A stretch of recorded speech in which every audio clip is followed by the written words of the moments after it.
And we are officially live. Buddies, good to see you.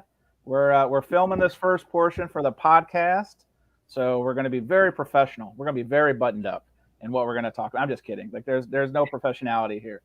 But I thought it'd be a good opportunity to bring together some really trusted sources here in the vinyl community to talk about, let's call it, current events or current topics. And we'll kind of go through those as we talk through them. But Concert Buddy here, joined by Jason Rojas. Below me, if you're watching this live stream, we've got Jose Moreno also joining us with a really great light. This is probably the best light, Jose, I think I've ever seen you. And this is Yeah, I'll awesome. lower it, I No, guess. no, you're good. I'm just giving you trouble, buddy. And then Arnaldo over at Fidelios_frequency also joining us. So I think we've got a good group. We may have a couple other folks dropping in to kind of join us in the conversation, but let's just kind of kick it off. There's some interesting stuff to talk about. Again, current events, very generic opener, but one of the things that's kind of being talked about, live streams, people doing videos on it. And Jason, we'll kind of kick it off with you since you have some of these, is those Bob Marley reissues from Jamaica. You want to go get them? Yeah, let me go get them. All right, go get them. All right. So while he's doing that, Jose and Arnaldo, have you seen? Oh, you've got one. Arnaldo, have you dug into this thing? I'll let Jason break out the news first. Oh. I guess my because it's because of him that I got it. This happens a lot with the power of the vinyl community and YouTube. Is that, at least for me, if somebody else has something that I'm on the fence about, it kind of pushes me over that line to kind of go check it out. And this is gonna be my. Did you order those directly from the Marley website? I guess it's not the Marley website, but at the Tough Gong. Got it. So, my understanding is that they still have a few copies of Exodus, actually. Well, that's actually a very interesting sideways question I have, because we were told that these were limited edition. We were given a number, 3,500? Yes, 3,500 each. But I'm kind of questioning that number because all impressions were these sold out right away, or at least with Rosaman it took a little bit. But when it was sold out, the impression I was under was it's gone. But hearing that there's still copies available, Jose, that's not the first time I've heard that. It sounds like either somebody's not good with a calculator, or maybe they don't. Maybe there's unnumbered copies. Are your copies numbered, Jose? Have you opened them? Oh, yeah. So, for example, mine, I have other UHQRs that I can bring here, I guess. There's some dogs outside. If you can hear, I'll shut the door. But this one, normally they come with like a little sticker here if you buy them from the Acoustic Sounds shop. But they didn't come with anyone.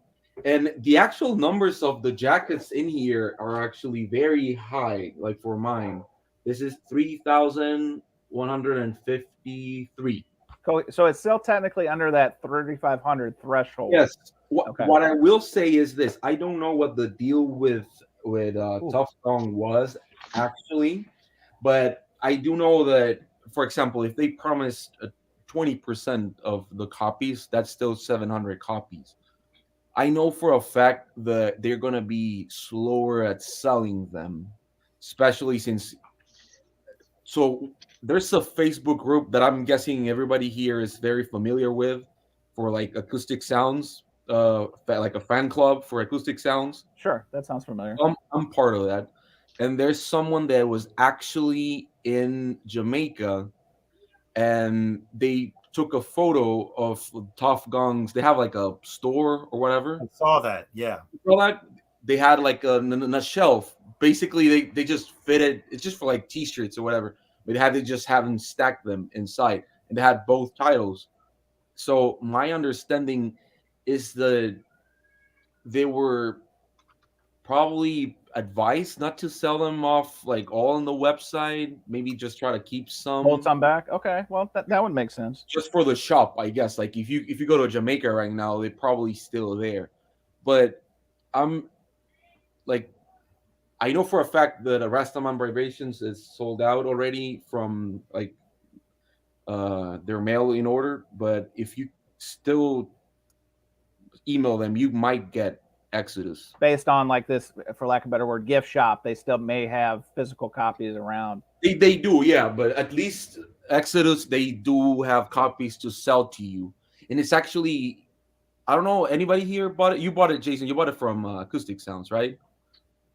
Which one? Exodus and Rastaman Vibrations. Yeah, Chad got me. Do you remember how much you paid like with shipping? You remember how much you paid with shipping? I think it was like 140 total. Yeah. Yeah, I think mine was almost like 150. Same. Yeah, mine was about 150 as well.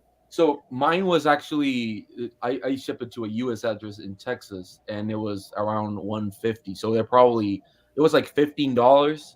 I actually bought them together, like a lot of months later on, Rastaman Vibrations.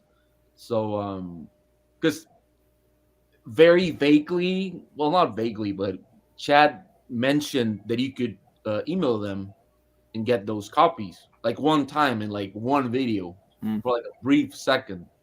And Jose, sorry to interrupt, because you said that, I actually emailed them. Oh, yep. And it took them 3 weeks and says, yes, we have a few copies left. So I'm like, okay. And they said, oh, well, email us your details, like your shipping, and we'll send you an invoice. So it took about a week. I got a response with the invoice with a link to pay. It seemed very shady. Like, oh yeah. No, it was so nondescript. You click the link, and then it took me. I think their fulfillment is based off of Universal's system, because that's what it looked like. It was very familiar, and that was a week ago, and I haven't gotten the shipment notification. So I'm still like up in the air. I don't know if it was legit. Look, I can show you the actual thing. I don't have my address here or whatever, but it's like this is the shipping thing, and yes, it was very similar. It was very similar to that. Okay. It says $200, discount of $65, subtotal 135, shipping 18, taxes none. And Jose, can you put that up closer? I need to see the last 4 of your credit card on that. I'm just kidding. It went to a Jamaican prince. That's right. Yeah, right. Exactly. But what's interesting is they're actually shipping them from Florida or something like that. So I'm guessing they just packed everything, went to Florida. I'm not saying they don't have them in Jamaica, but they were like shipping them from the US. But I also thought it was a little shady at first. Because, just send an email somewhere like, hey, can you invoice me? Sure. And it's not even PayPal. I think it's just like straight up just your card. And they took a while for me to reply, but it was not as bad as Arnaldo's. I think mine was like a week. And no, it was like almost 3 weeks. I lost hope. I was like, I think I was going to pull my leg with this whole email thing. I'm like, I don't know what he's talking about. Then they responded. So, yeah, I mean, it's like, well, I know for a fact that anywhere else it was very expensive, but at least to the US, it was $18, which I don't think it was bad at all. And so maybe you can still get them. I guess Arnaldo will tell us in like 2 months from now. and this is actually a copy that I'm going to keep. Maybe I will gift it to someone that is very special, that doesn't have it, that really loves Marley, because I already have my copy from like a month ago. That's nice. So Jason, before you show us some of these Marley specific reissues, while you're getting them, I posed the question because my gut tells me that this 3,500 number on these UHQRs, for example, I just don't. I'm not saying I don't believe it, but something's off there, because the impression I got from the website overload on Exodus to the communication, the calls to action coming from Salina, Kansas. I probably don't even know how to pronounce it right. It really gave the impression that these were gone. But then you hear these stories like Jose is talking about. You hear about the just email a random email, like obviously Arnaldo's kind of doing right now. It's probably some kind of global kind of situation going on, but hopefully he's not taken from us in handcuffs. But all that said, do you think that they probably have more than 3,500? I think they do. And here's I'll lay it out for you. Any manufacturing situation, you're going to have overrun because you're going to have defective product, right? And usually, as you guys probably have some of these copies, usually when it's a numbered record or numbered anything, limited edition, there'll be unnumbered copies as replacements, right? So I fully expect there to be more than 3,500. Now, it used to be back in the day, Fallout was about 5% of production run. Maybe it's 10% now because they're just trying to pump these things out like widgets. But still, that's not a lot. That seems like if you really need a copy, it's not that hard to get a copy. So, Jason, do you think that there are considerably more than 3,500 of these UHQRs? Yes, there is, because if there's any damages to any of them, right, then you have to have a backup. Say you're going to estimate what 30. So you said there's 35, right? So I would assume you go half that would be damaged, or a quarter of them would be damaged to replace, because you've heard that people are getting unnumbered copies. Well, we got Vinyl Mine right here. He's saying my Exodus UHQR is non-numbered. So exactly what we're talking about. I think they had like copies that they put up that were like back order or something like that. They set a something like that, and they fulfill them. I'm guessing that a lot of people, they're coming for you, Jose. The secret's out. Sorry, this is Latin America. It's gonna get noisy outside, but I think that yes, there are gonna be a lot of copies that are gonna get damaged. But since they're starting to ship the records outside of the jackets, I think that's gonna get a little lower than before. And but yeah, I mean, I don't know if they can sell the copies that are unnumbered. Sometimes they're also, I think sometimes they are for like promotion sake. Because I know Mo5, I've gotten some records that got damaged, and when they send it back, they don't have a number on the back. Right, and that makes complete sense to me. But so I fully expect there to be some damage replacement built into that number, but it sure feels like a lot more than 3,500. That's just my gut feel based on what I've read, what I'm hearing from other channels and other collectors, and it doesn't make me mad, but it does kind of lose some of that luster, because one of the things you're buying is exclusivity and limited edition, and then there's more of them out there. So anyway, that was a sideways walk we took, but let's get back to the tough Gong Jamaican plant reissue. So Jason, I think you were the first that I saw anyone in YouTube that I follow to show one of these. So what has been your experience? Because I think there's been a misperception that people were expecting audiophile quality records coming from this startup plant, and they're very upset that they're not getting flat records and etc. So what's been your impression so far? Only get this one.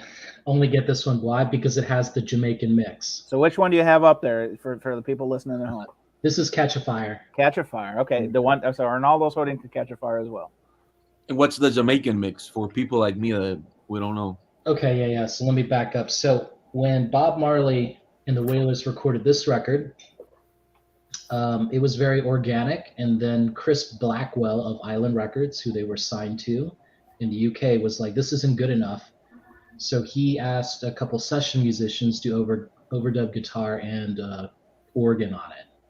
So that is the version that was released, right? So this original Jamaican mix was never released until the deluxe CD that came out, I think, in the late 90s, early 2000s, right? And then eventually this thing came out on vinyl, that mix, on a Japanese pressing, I think let me find out here. Let me get that lighter cover. Let's see here. So for the visually impaired, if you're listening to this on the podcast, Jason now has an original that was how would you describe that? It's a creative use of packaging, that it's a lighter, an actual flip lighter?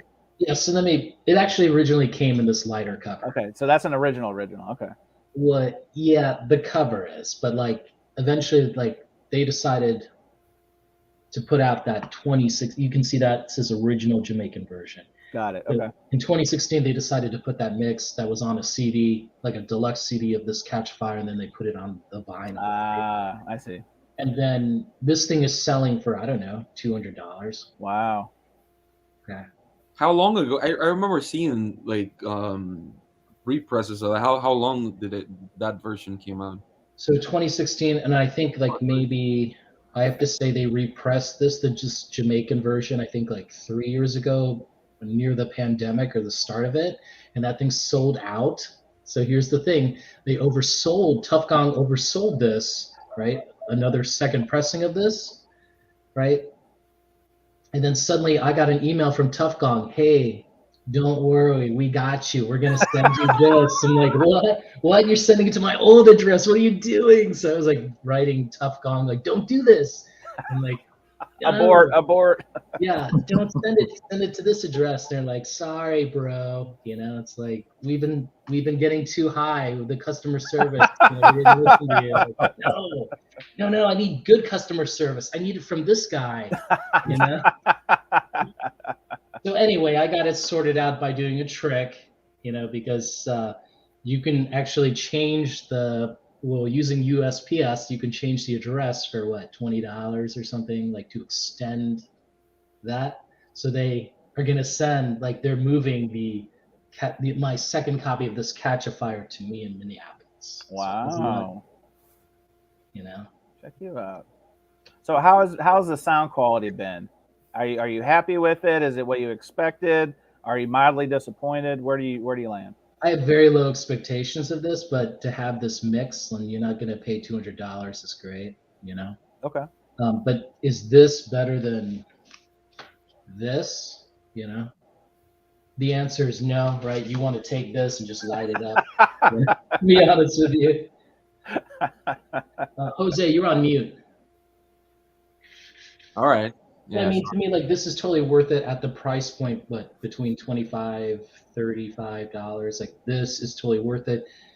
This is selling out. Like, everybody I know, like, who's like trying to buy this, they're like, I don't see this. I see the other ones. I'm like, I was telling you today, Jason, I got the last copy at Rough Trade. And they no longer have it listed on their website. Wow. Okay. Amazon sold out. Yeah. So everybody in the know knows that this is the. Hey, if you're watching this live stream, you just got some insider information. So there's a value to being on the Thursday night live stream. Just saying. And I mean, at least there's a version out there right now happening. So yes. I think that everybody here buys audiophile pressings, but I guess that in the long run, I'm just happy that some records just get made, right? Yeah. So then that's something, I guess. So Jason, what did you notice? Like, was it the vinyl quality was better on the Japanese? Is it the sound? Do you think it was a mastering sound that may have influenced it? I think it's a little bit of all of those, because the Japanese pressing, like, I know that they pressed either on like 180 or 200, and it's got a quieter noise floor. They took their time on it, Wow, Tough Gong. I don't know, Chance, if you can show that link I gave you. Like, can you do that and show that guy trying to press records in Tough Gong? Not great, Chance. Yeah, hang on. Let's see if I can figure this out. Oh my goodness. Oh boy. So you have to go there, and then later on, I guess, put it on another screen and then share that. Yeah, let me do that. See, we're just some technology stuff going on, but we got this. This is for the folks watching. The folks listening at home, sorry, you're just going to have to hear us eloquently describe it, but let's go here. I'm going to present this one. Let's go share screen. All right, here we go. So, is it from the press implant? No. Jose, I don't know about that guy. He doesn't look like a well tenured member of the Pressing Plant Association of Jamaica. Yeah, it just looked like a welding machine. So now it's making a lot more sense about these quality control issues that are kind of bubbling up from the places I'm reading. But what do I know? I mean, this is isn't it the first time they press records for like the longest time? Yeah, I mean, maybe they got their advice from ChatGPT, like, ChatGPT, how do I press records? I don't know. Ask this guy, right? Just ask this guy. So this was supposed to be that other. I was trying to submit this for vinyl community casting. Like, you should use this, and it's like, no, dude, that'll ruin my my channel. Like, what? Instagram. Like, no, dude, this is the one. This is the channel. This is exactly the spirit of that Instagram. Yeah. Right. So he refused. So that's another story, Chance. We won't go there. No, I think the just deviating a little bit, talking about Acoustic Sounds website. I think it really does need a little makeup, because it's just Jose. There is no one in God's green earth who disagrees with that statement, and I know. It is the worst. It's not, I wouldn't even say kept secret. It's just the worst known entity probably in the community at large, because and to his credit or his detriment, Chad Kassem has almost doubled down on the America Online 1999 interface that apparently is Space Jam. Have you ever visited the Space Jam website? It's still up. Sort of like that, right? But have you noticed how many times you have to log in when you're browsing it between pages? You look at your cart, you look at your wish list, you look at your order history. You have to log in every time. Yeah, it's so user experience, UI, user interface, whatever you want to call it. It's a general staple of e-commerce, particularly now. And maybe one of these days our friends in Salina will get there. Yeah, there you go. Yeah, service unavailable. That's exactly right. I guess the website doesn't have a lot of stuff up. What it takes a lot of space is the vault thing, because they have like one copy of everything most of the times. Yeah, so, especially the vinyl vault. Yeah, the vinyl vault. Yeah, it's just. We could have a whole show on the vinyl vault. I think at least my experience. Maybe you guys. I mean, it's a great idea, but I've never bought anything from the. Have you guys ever bought anything from the vinyl vault, Jose? No.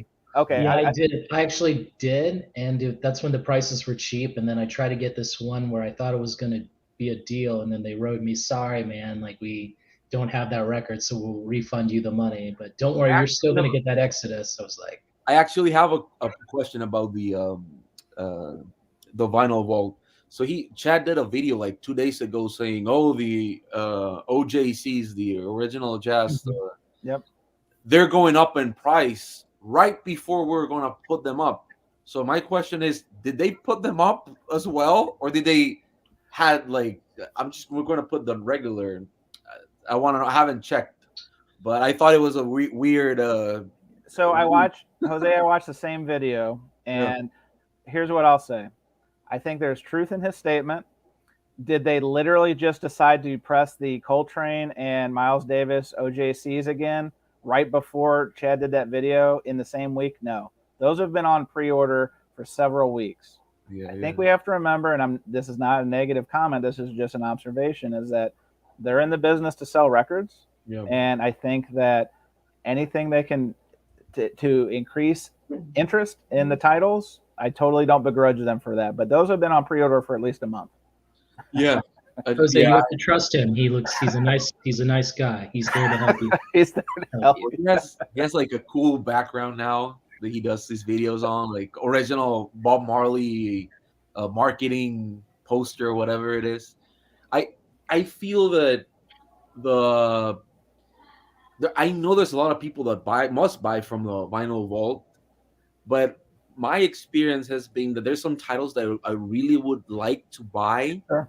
For example, they have a copy of Dead Man Walking, the soundtrack. Like, that's rare, yeah.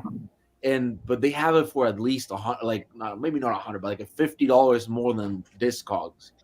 Like not even medium, just like straight up, but highest, more expensive.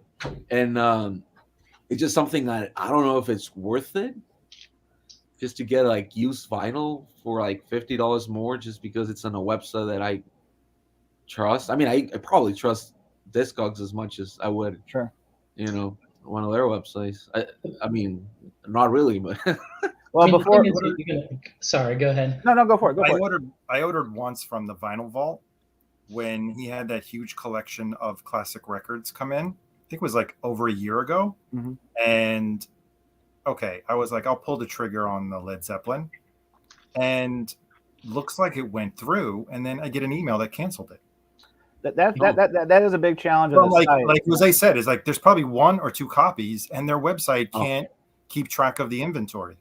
So I wouldn't be surprised if that's what happened with the Exodus. Well, I'm sure you guys have ordered from Amoeba online presence before, right? Oh, horrible website as well. Horrible website, but I'll give them credit. When it sells, it sells. And I think that to me is that should be the first thing that gets improved on a website that has challenged inventory tracking, let's say, right? Like when it sells because exactly Jason gave an example, Arnaldo gave an example that you guys were trying to buy something, thought you bought something, and then you get the so sorry. It's easy to apologize, but at some point, don't you want to have trust of your customers that see it, buy it, get it? I don't think that's too much to ask. And again, our accounts are probably going to be shut off from Acoustic Sounds at 8 a.m. tomorrow, but we're just trying to give constructive feedback because we want to support what you guys do. But that's the reason why I don't put my name there. It's my channel name.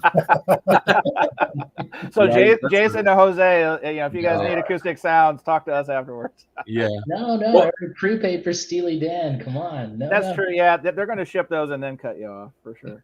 I think that I buy from them, I like their pressings, of course. I like the records. I like the things they do.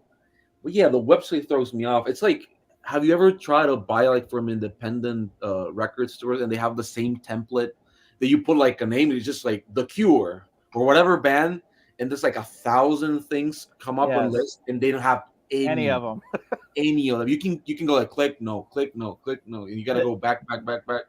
It's so. This is to me. This is going to be part of the. I'm not going to call it the vinyl wars, but the websites that delineate from having a good inventory tracking system, and I'm going to name a couple. Plaid Room Records is very good. Yeah. High Voltage is very good, and they have not only that, but they have a good user interface, and they put used vinyl. It's a trifecta of success. Mike Ingroove has a pretty good site. I wish he had more of his used vinyl available to the masses. He could even have the gold membership thing, but give us the shekels. You know what I mean? But to me, the trifecta is you have a lot of your inventory count works, user interface is good, and you have a good variety. And it's a three-headed monster. You wouldn't think it'd be that hard. And like you said, Jose, Amoeba, arguably the biggest independent record store out there, at least top 3, top 5. The website is not easy to navigate, but at least they have the inventory piece down. I'll give them that. The variety and selection outside of new stuff, hit or miss. I mean, they only change it every so often, but anyway. So, all right. So I think we've beat the Marley topic to death here, but so another topic that's kind of been making the rounds is Pink Floyd has reissued Dark Side 50th anniversary.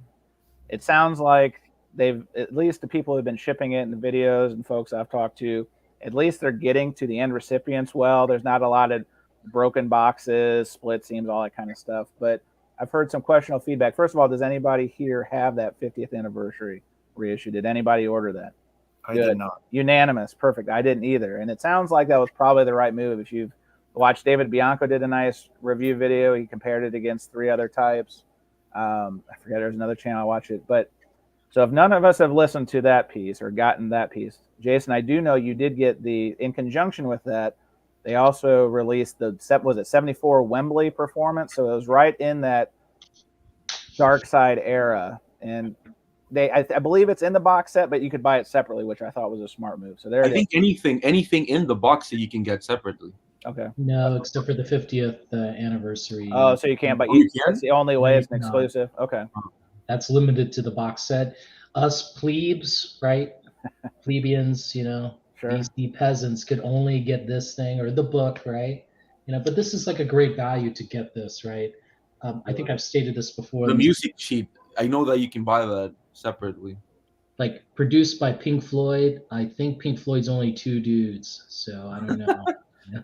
Well, right now you think like probably incorporates like Richard Wright's state or whatever. I don't know. Well, I mean, this is not like they're gonna get Richard Wright's daughter, like Giles Martin, to do this remix. Sure. Right. Come on now.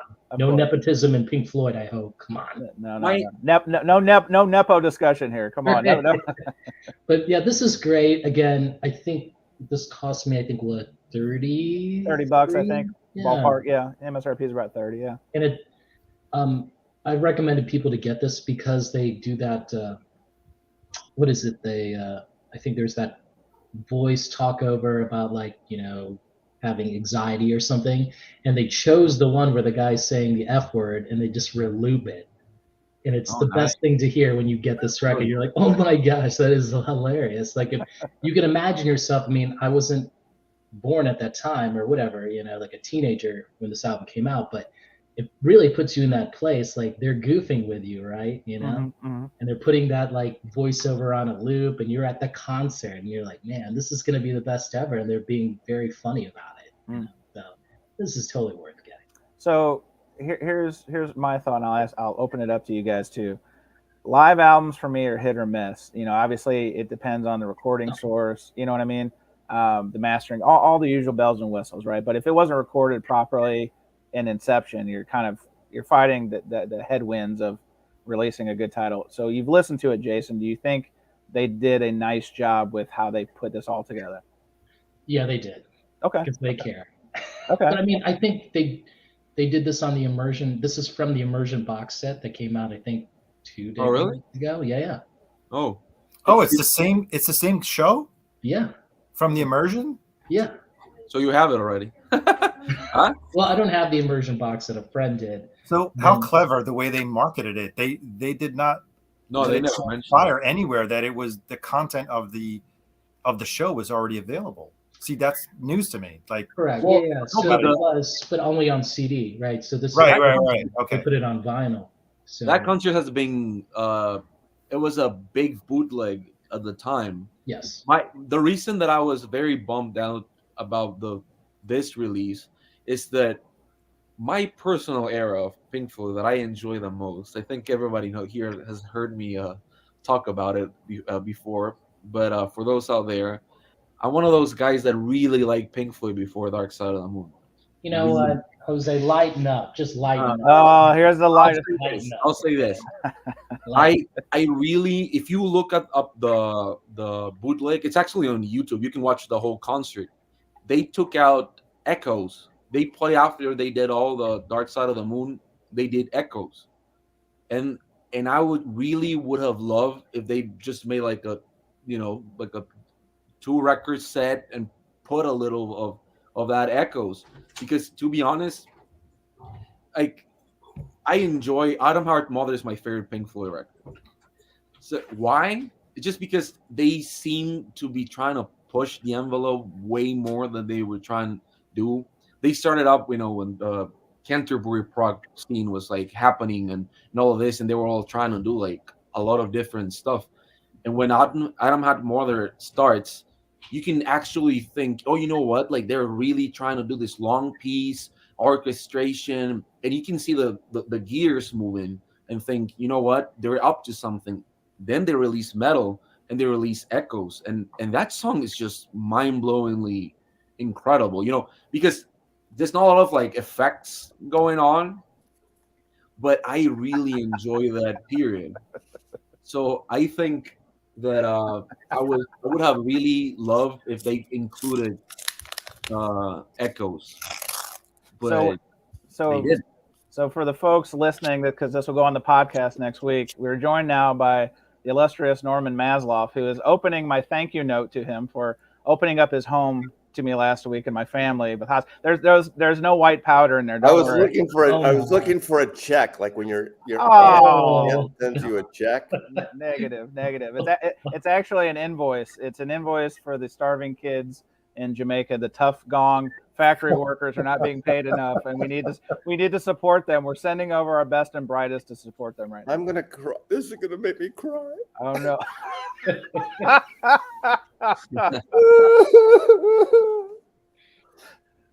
Wait, man, they're coming in like woodwork.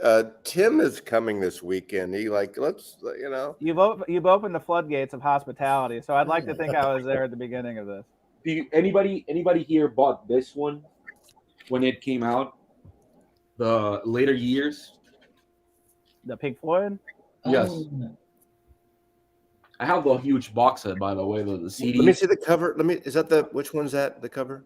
It's just Nick Mason and David Gilmour. This is a live record as well. If you buy the huge box set for the CDs and Blu-rays, I mean, the first one, the 68 to 72 one. No, this is the later years. Oh no, It's I not have that. I have the first one of that. Yeah. Yeah, the earlier years. Yeah. The earlier years are way better for me. Yeah. Than That's this. That's my. And I'll say this is an amazingly beautiful box set, but it gets repetitive so fast because every concert they do, it's the same set of songs. If you like Pulse, get ready for 5 more concerts with the same thing. Sure. It's amazing. It's like 4K resolution and you like beautiful stuff, but it just gets a little tired because at the end they were just doing this. I love Division Bell. That's one of my top 3 Pink Floyd records, I think. Mm-hmm. Really? Yeah, why not? It's doesn't have any hits at all. It's sort of like Exile on Main Street. That it's like a great album, probably. Oh, Exile's a great. Exile's the best cocaine fueled album ever made. You think? Next to Rumors. But I really like that period because it just doesn't make sense that they would do like a great record after doing a Momentary Lapse of Reasons because I really don't like that record. But I was surprised. But again, Pink Floyd does have a lot of live things. Like everybody doesn't like Maguma, but I like Uma Guma. To me, this is like peak Pink Floyd.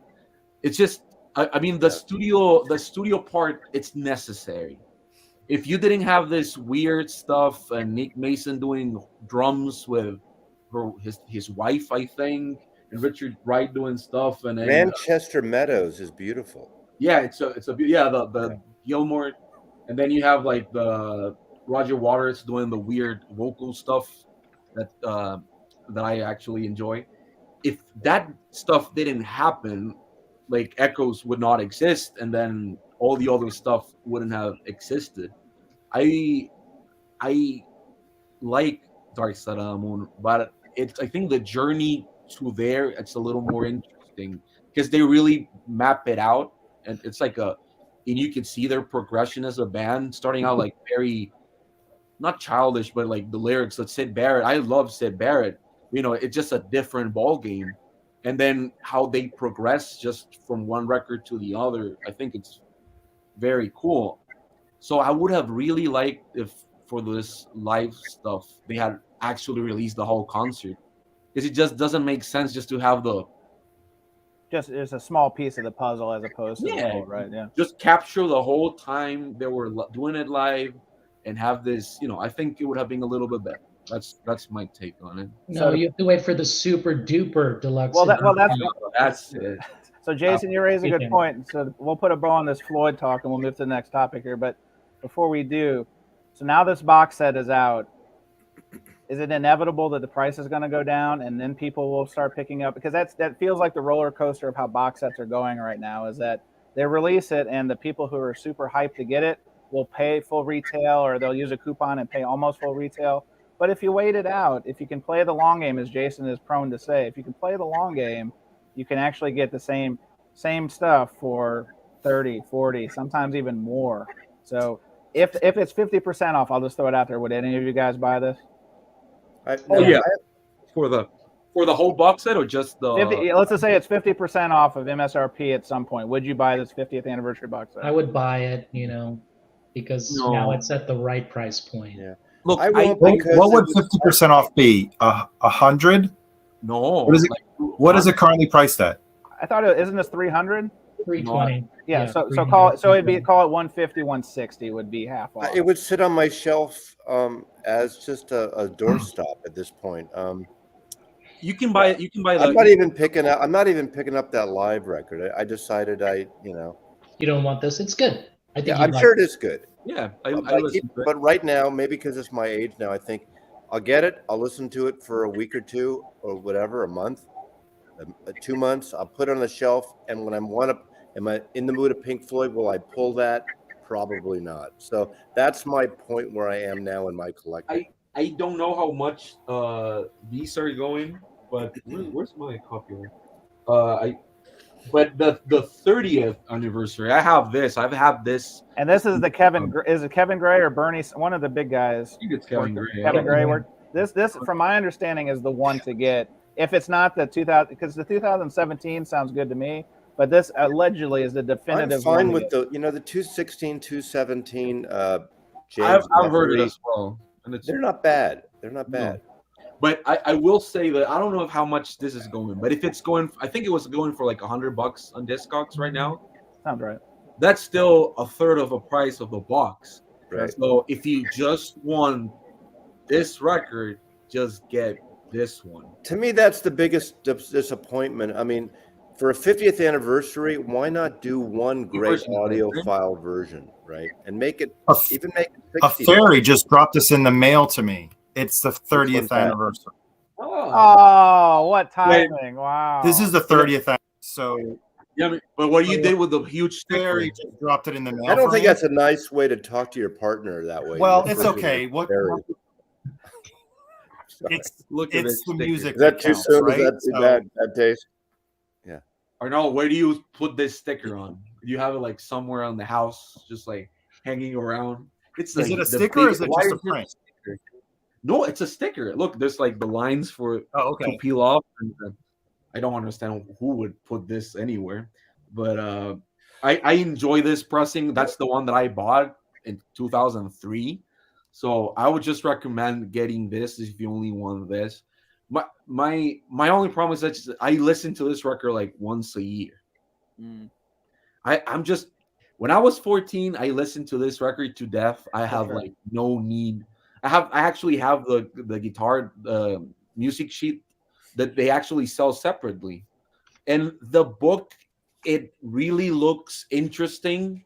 I'm a huge fan of Throwing Gristle, and Peter Christopherson was one of the photographers for that book. He worked at Hypnosis, so I'm happy with it. Is that the book? I bought the book separate, and I'll tell you Okay. why. In my case, it's a photo book. It's simply a photo book, nothing more, nothing less. And It's more than one photographer, right? It's, yeah, and it shows the entire 72, 73 tour. And I got it because I saw both shows in September of 72 at Winterland. And that's when Oh, nice. they opened up and they played both nights the entire Dark Side of the Moon. Now, of course, we didn't know what it was. I mean, we liked it, but we didn't know what it would become. And then they play Echoes and other things. And they talk about that. Unfortunately, there's no pictures from Winterland here. And I just saw someone for the Hoffman forums. I mentioned they sent me a link to supposedly one of the Winterland shows because I'd love to hear a show I was at 50 plus years ago. So I bought it because of that reason. Because I like art books. You know, I don't need to get another version of. How much was the book? What's listed at $60? I think I got Oh, it for 45 or something like that. Yeah. You I know, mean, it's still a little. I wouldn't say it's expensive for a photo book. That's You where know, I collect photography books, so it's Yeah. you know. I would get the book instead of the thing. Again, I don't understand why they put the guitar sheet. Like I probably can guess, Oh, you but mean it's that? just such a niche thing because I would Yeah. think what 20% of the people that buy that box is gonna be But interested in that. Those immersion box sets had pins, scarves. Yeah, that's Marbles. They went all marbles. Okay. Exactly. Bibliography sets, yeah. We're talking about merch, and I'll say this: have anybody here gone to pinkfloyd.com and see their merch? It's so horrible. It's the You want to worst. see my Dark Side of the Moon socks? No, yeah, they have socks, Oh, but they man. have a lot of like drinking. They have a lot of like drinking glasses.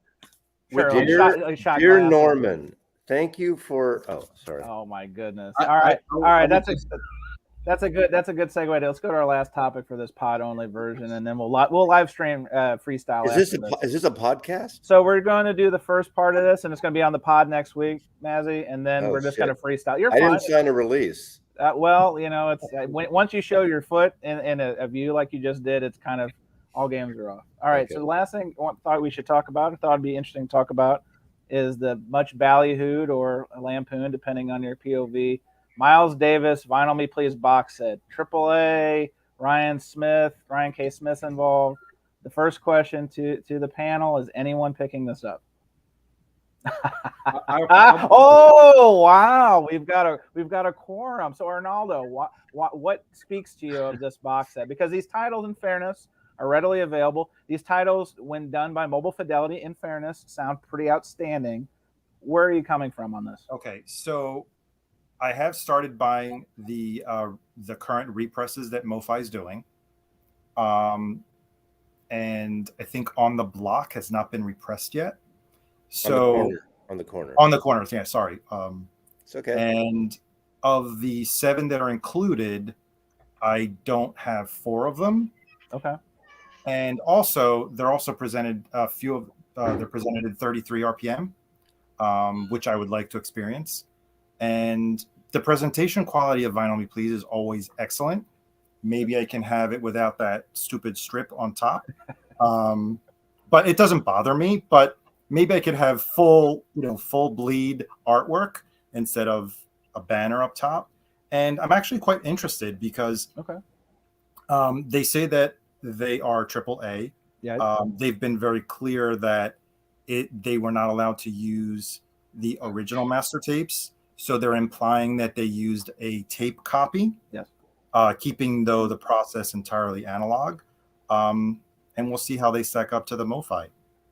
So, Mazzy, you raised your hand. So you're picking this up because surely you have all these titles. Okay, I have all but one of them, and I'm a big fan of this electric era of Miles Davis. I like all Miles for the most part, but I like this electric record. And I'm a huge fan of the MoFis, and I think the MoFis, except for maybe Kinda Blue, are better than the originals. Now, what I'm intrigued about is, it's funny, I'm not a huge fan of Ryan Smith's mastering. So I think this is going to be one off the original, like a dub. And there's nothing wrong with that, because a lot of the records we buy historically are that. So that is not the issue.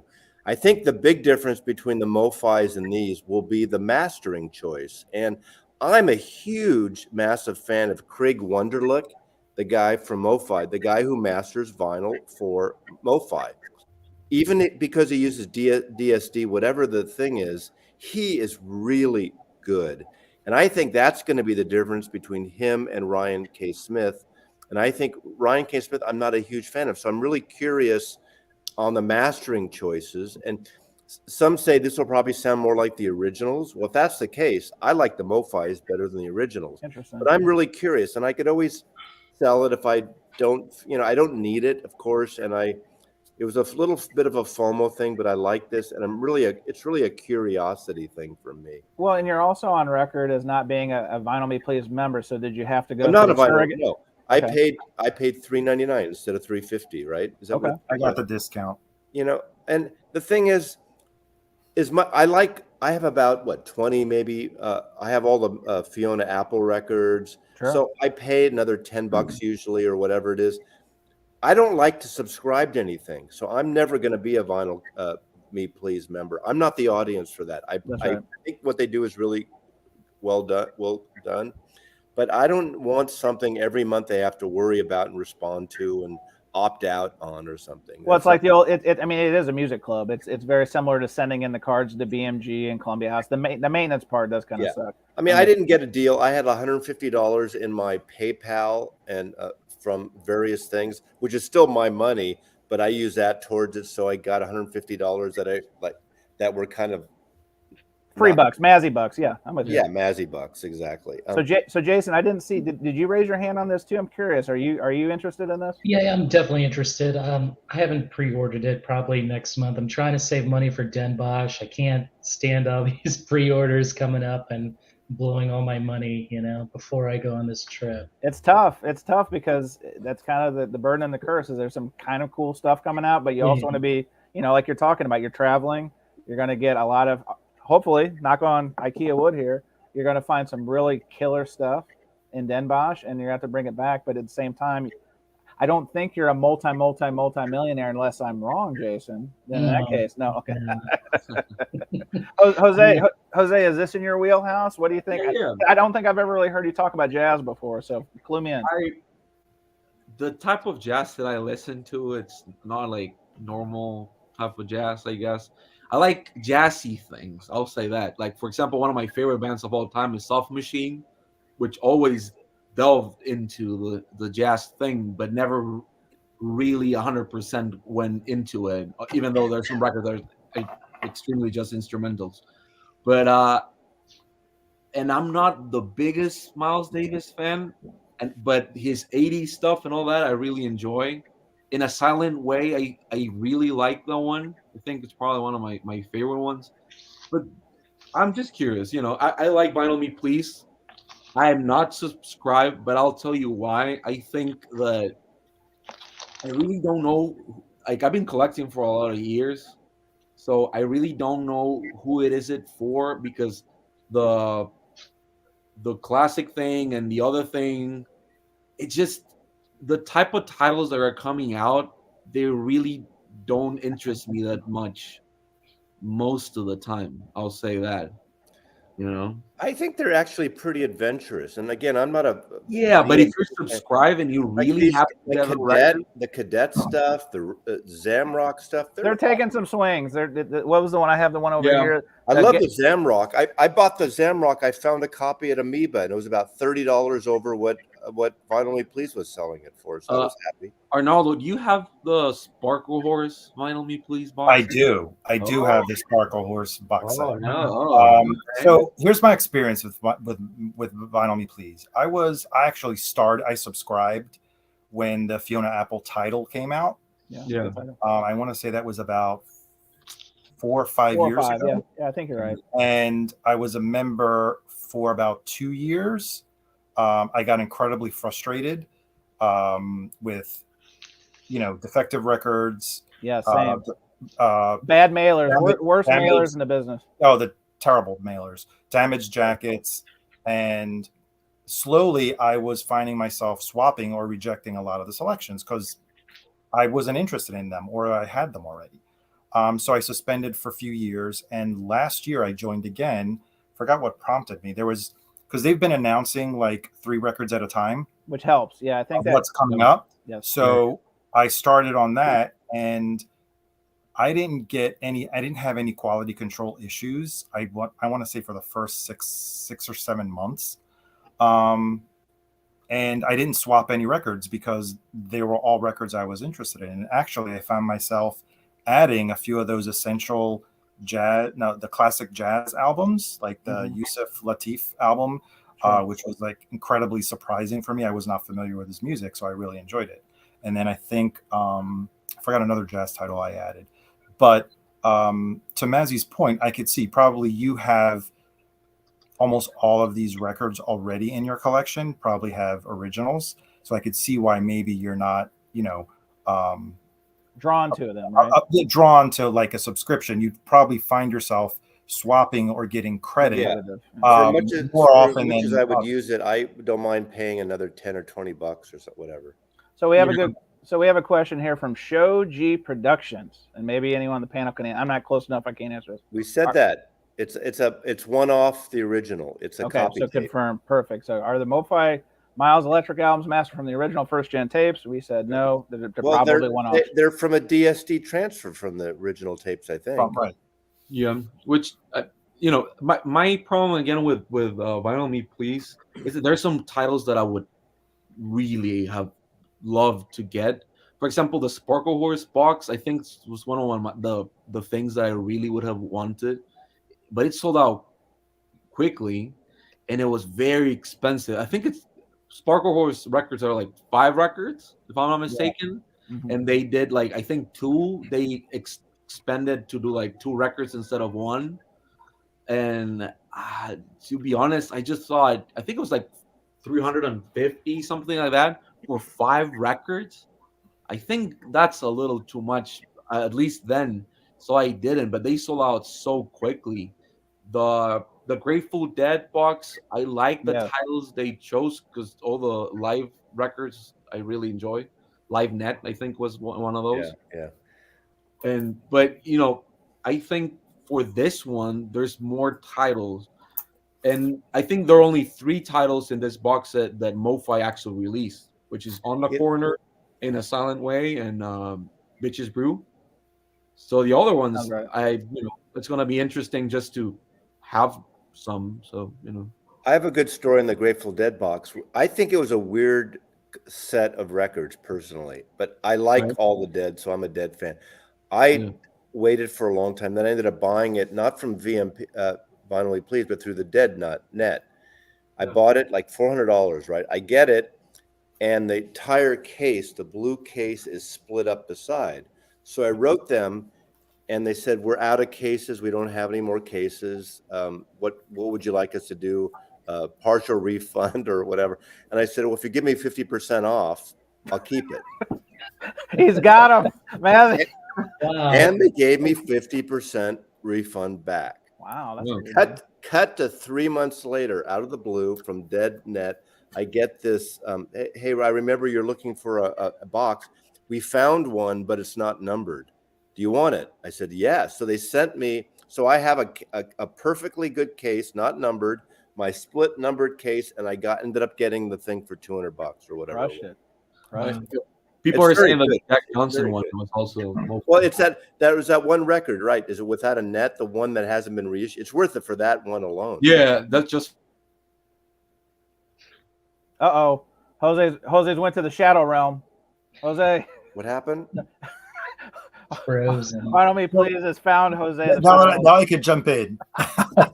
Final Me Police. Right? Final Me So, Police. yeah, is like here. for example, last month, there was a Casey Musgraves album as a selection, and I decided to pass. And so I was browsing through the other stuff, and I picked out this, which is a great album. Very happy with it. Okay.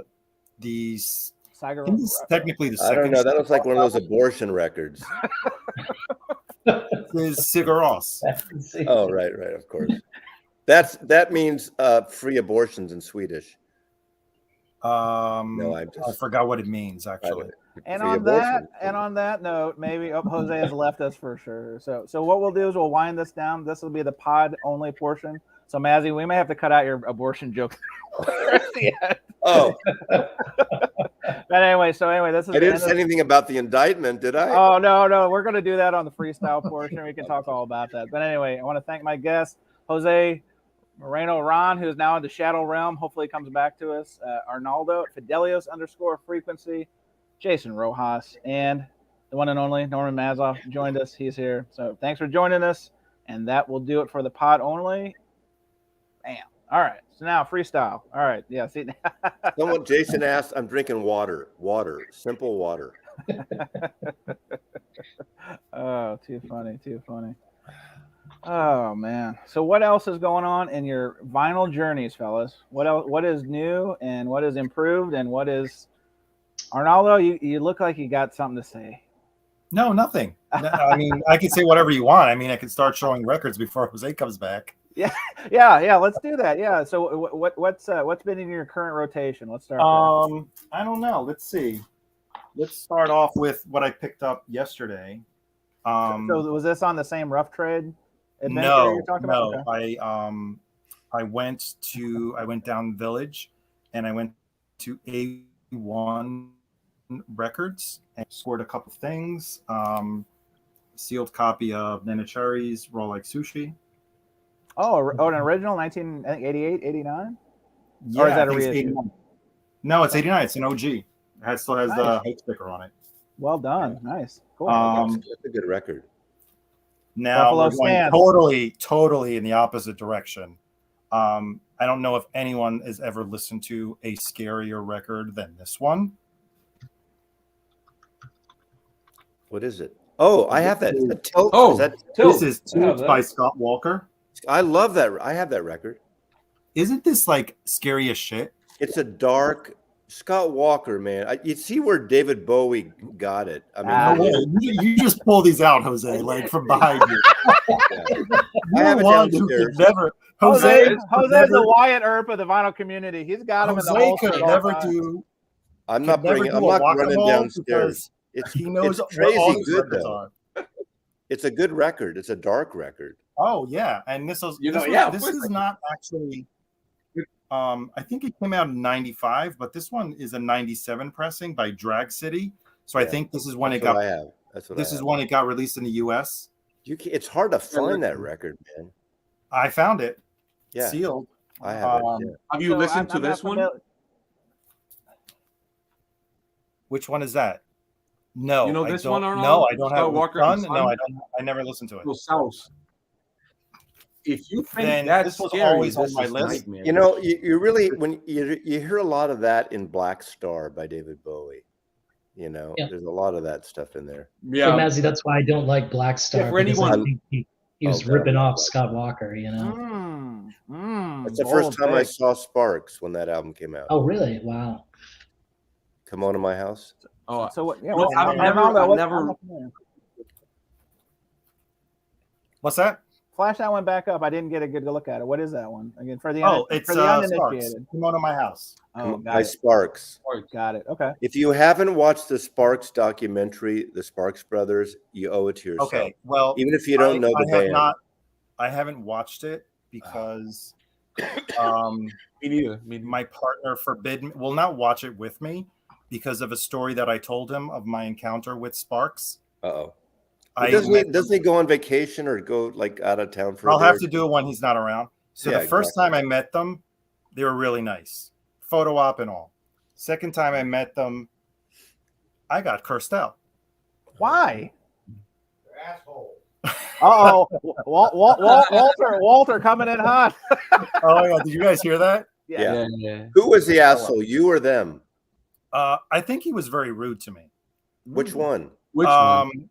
The guy with a mustache or the other? Guy with the mustache. That is Russ? Russell? No, wait. Russell no, wait. Mail or Ron Mail? He's Ron. Ron. Ron Mail. Because I don't know. They were on BMG, so I went to their show in New York. It was at Le Poisson Rouge. I don't know if any of you have ever been to that place. I've been It's I've really, been there. Yeah. it's a really small place. Yeah. The show was great. It was packed. Like, what do you guys think it fits? Maybe 200? Not even 200, right? You know, like maybe like 150 Yeah, it's max. like Yeah, tables, it's all right. And it was like, shoulder to shoulder. That's how packed it was. And we go backstage, and Tony Visconti was actually at the show, and he was backstage as well. Wow. And just the guy in the. Tony. well, he produced half of their records. No, So- I know. It's just Yeah. I know, just he produced like, a lot of Bowie records. yeah. He produced it. Just- Did he produce just like hanging. anything? Yeah. Maybe on another T-Rex. one, I'll talk to you about. Yeah. I'll talk to you guys about my encounter with Tony Visconti. But in any case, I didn't meet him in that occasion. So we're talking with both of them, and at one point, he actually signed one, but they both signed my record, and I say to them, I was like, "Wow, this was a great show. It was packed." I said, "Maybe next time you guys should get like even a bigger venue." And Ron turns to me. Uh-oh. What the F do you know? The circle of people, we were like 5 or 6 people talking, right? Mhm. It was like silence. Wow. Oh, For like the most, I want to say the 5 longest seconds that turned into like a minute of silence. Sure. And then someone broke the ice, and I was like, did he just like say that? I'm giving him a compliment. In any case, so Sounds like you've when I been tell hanging the around story, with Chad Casson too long. Well, it should have been like, you should have been like, I thought the band is called Sparks. This sounds like no Sparks here. And then Wow. you. Then you would have like, Jason, you've been talking to David Bianco too much. That's a David Bianco line. It has to be right there. so I still like their music. They weren't very nice. I don't think that's a very nice thing to say. Thanks. people were asking about this. Just sorry. The album's called Tilt, or the other one before Oh that. no, they were asking about this one. Oh, This is okay. so Scott Walker. The last thing he ever did, it was a soundtrack, which I have, but I'm not gonna try to pull it like this right now. But after before that, he did. There's a drone band called Sun. There's an O with a lot of things, but you don't pronounce that. It's just Sun with a double N. And this is called South. So this sounds like if Scott Walker doing his great vocals thing over like nightmarish music. I guess if you like Bosch, what's the other record that's not Tilt? Bosch. I think that's the name of the record. Yeah. This is amazing. This is drone music with like what do you call it? Like whipping sounds and scary stuff. Just like drone music. Is it scarier than Tilt? Oh yeah, Jose, yeah. I haven't heard it. Is it scarier than Tilt? Yeah, yeah, of course it is. If you don't know this band, son, it's just drone music. What year is that? This one, it's I don't know when this was from. That's a good question. I would guess 2015. So I think that this is one of my favorite Scott Walker just for the fact that I don't know that record either. he released very small quantity of records like in the 80s he released one, right? I think, if I'm not mistaken. And I think in the 90s he released like one or two, or the other way around. But these records are very incredible because when he did Tilt, or the Jason, you showed the other day the Walker Brothers. Yeah. That's when he clicked off and he said, like, you know what, like I can do this weird stuff. And there's a video of him doing Tilt on YouTube. Like he's like moving boxes around and like chains and whipping stuff. And I think that's amazing when an artist at his age, he was still trying to push the envelope. Was he selling records though? Were people buying that stuff? Yeah, of course. Yeah. This is a well-regarded record. I don't know. I mean, I never saw him when they came out. I never heard anything about him. Pardon me? Yeah. You're not familiar with it? It's pretty. It's worth listening to it if you've never listened to it. Even when Tilt came out, I didn't know it until years later. I think now, the last one I heard was it called Drift, Jose? Yeah, I have Drift. Yeah. No, but this is like one before the last one. Drift is the last one I bought. But this is amazing if you never listened to it. It's one of those things when like two artists come together and you either think it's one's album or the other guy's album. For example, the infamous Lou Reed Metallica Lulu. Oh, sure, thing, Lulu, yeah. Which I champion most of the time. I don't think it's as bad as people say. No, it's not a bad record. Okay, the thing is like. Go ahead, Arnaldo. You jump in here. You're not a fan of the album. All right, I can't. I'm not going to pull it out now. I have it, right? Oh, when you have it on vinyl? Yeah, I do have it on vinyl. Oh, that's one of those grails, man. It's pretty cool that you have. Well, at the time, I bought it on Pop Market. I think it was like regular price, right? Or marked down. So David Bowie came out and said publicly that Lulu is probably one of his best works ever. Of course, Bowie would. And that's coming from the guy who produced 2 of his records. I will say, and it's on Red. Google it; you'll find it. He says it. I think he said it to Laurie Anderson. He was like, "Lulu is probably one," and people will recognize it years from now. So the listing for Lulu it's the thing that gets it wrong, I guess, because it starts with a very Metallica sounding song. With like the hardest song is the first one, and what I really don't like about Metallica's latest stuff is the fact that Lars Ulrich has find out that if he just does that snare like super hard, it sounds like he actually went to the mixing and said, please, I want people to actually know that I'm like there. So he's hitting that, and so the song is just a normal song. If Lou Reed had come out and said, you know what, I'm just gonna get a regular band to do this, it would have been a great album. But the thing about it is that it's a great Lou Reed record, but it's a horrible Metallica record. Sure. So that's when people, if they're more into Metallica at that time, they're gonna hate the record because it makes perfect sense for all the things Lou Reed was doing. The Raven was spoken word. David Bowie is on that for a few little minutes, and I think it's it's fine as a Lulu. It's not even like a top 5, top 10, but it's not a bad record, and people just give it a little hell. Oh wow!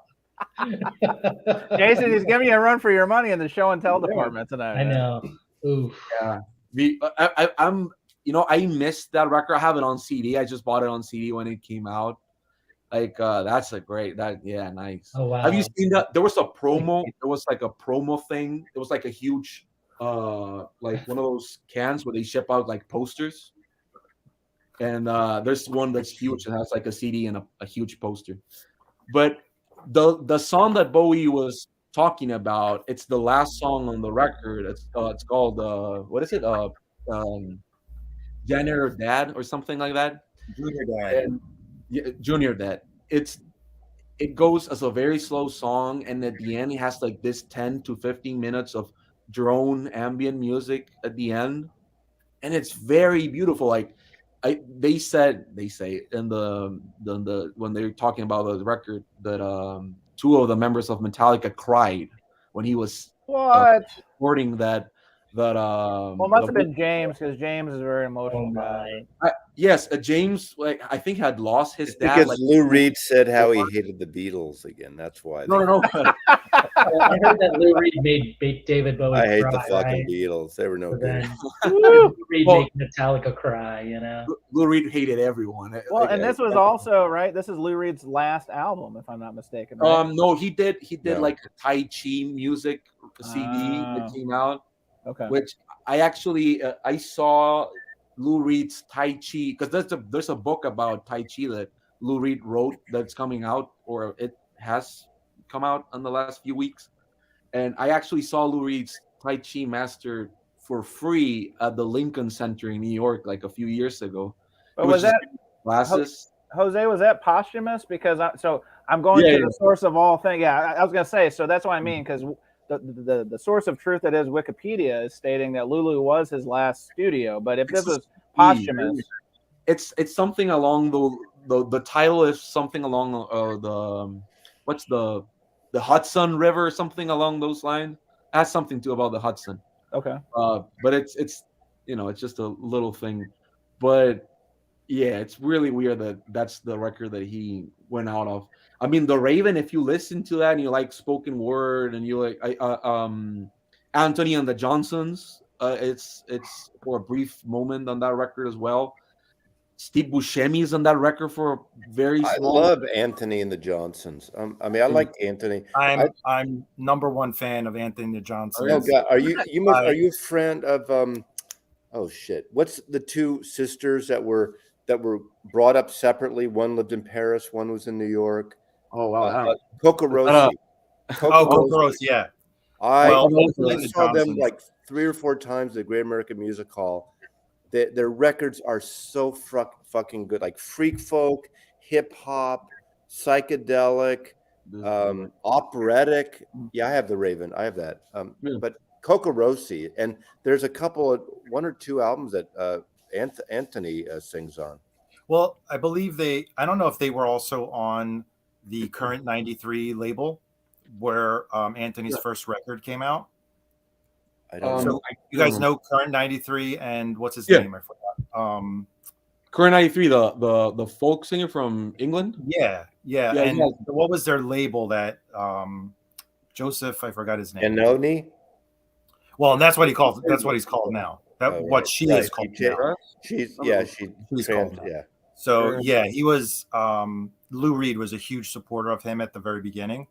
United. He was on the one of I'm a Bird now tributes. Yeah. And I saw them when Anthony performed at Carnegie Hall. I have it. He had a special guest, which was Little Jimmy Smith. Okay.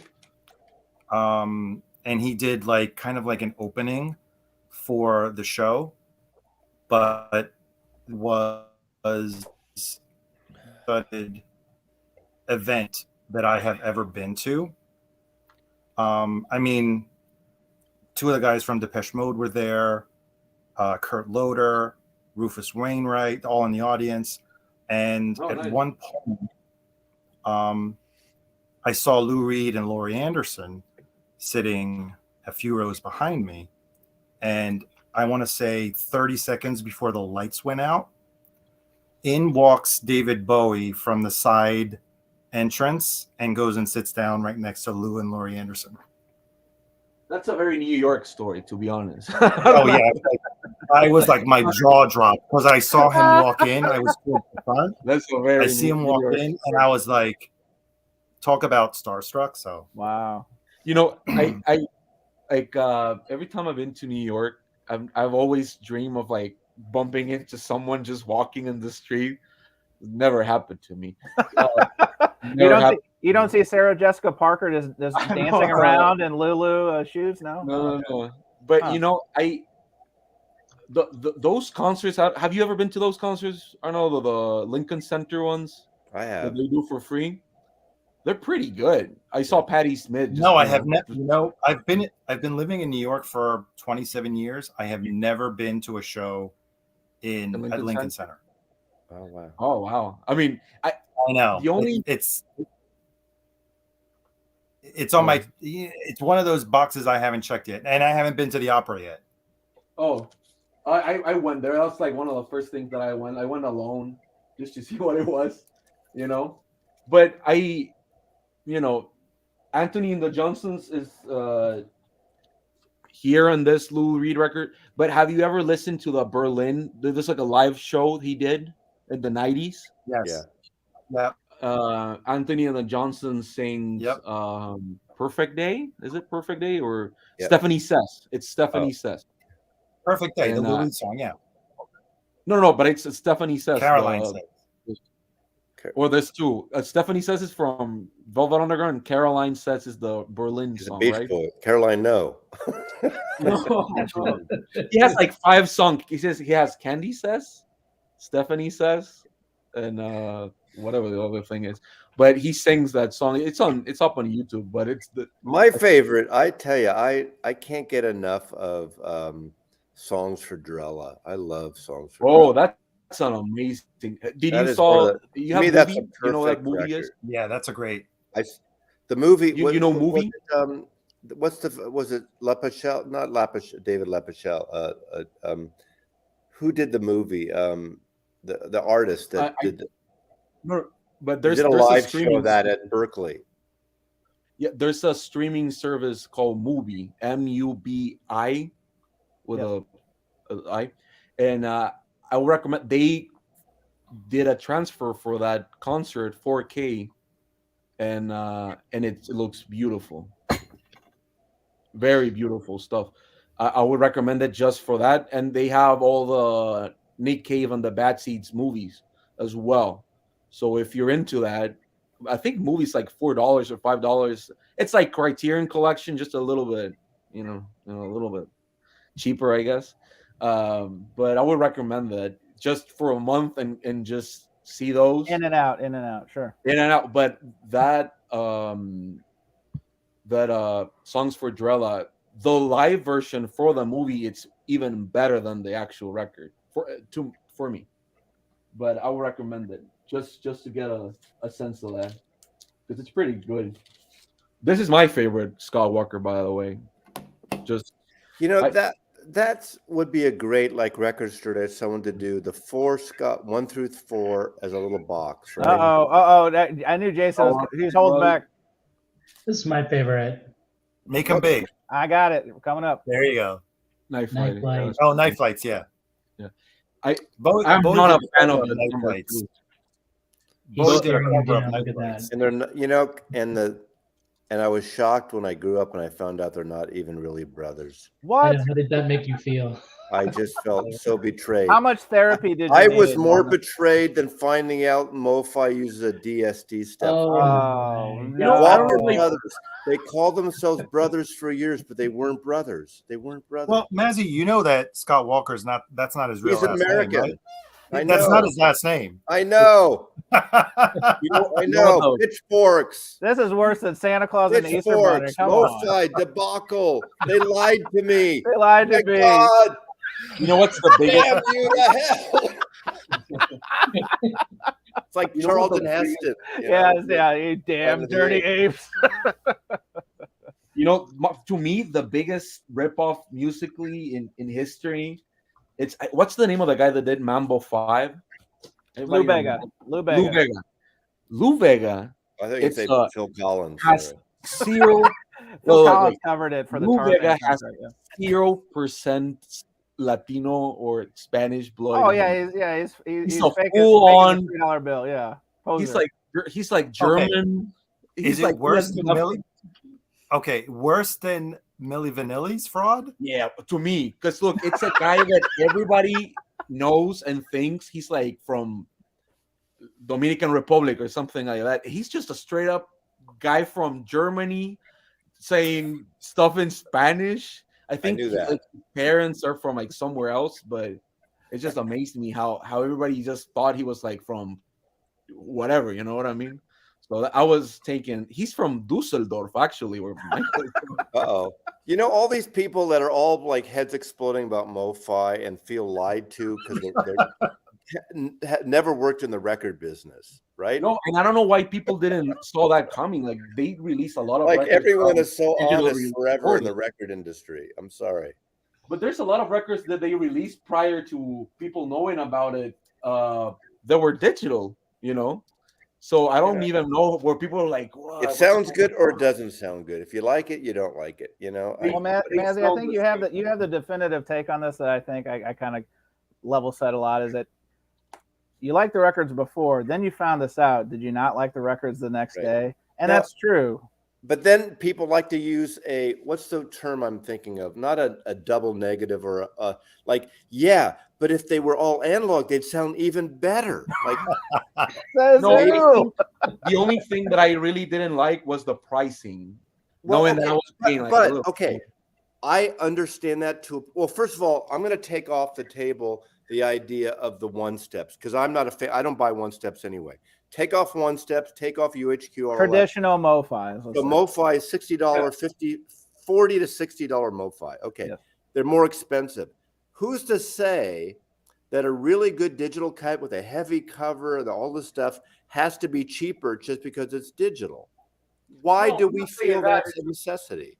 It's just the fact that, you know, you were paying a little more for something that but if you're paying more for the mastering, and Krieg, for the most part, does some excellent mastering. Now, I get it. I get the lies. I get all that bullshit, heads exploding and stuff. It said original mastering recording, Mazzy. It said, "This is what this means to me." Well, no, Jason. It says original master recording. It doesn't say from the original. It did come from the original master tapes, but it doesn't even say that. It doesn't even say that. I have alluded to that. Yes, in interviews they lied. I'm not going to take that away, but that doesn't say it's from the original master tapes anywhere there. Now, by the way, I finally found it. This is the soundtrack that Scott Walker did. This is the last thing he ever did. This is the Scott Walker, the childhood of a leader. I don't know why it took so long to find it. If anyone doesn't have the MoFi Surrealistic Pillow, if you like that album, it's not available now. It's double 45. So is the truth that Jason just put up. Yeah, that's gotta get it. Boy, they're really coming back, huh? This is the best MoFi for me. Really? To tie it back to what Mazzy was saying, I remember when Esposito went and did the interview, and the two guys or three guys that were there were saying, well, we tried the tape to get it from a tape copy, and it didn't sound as good as getting the DSD and then doing it.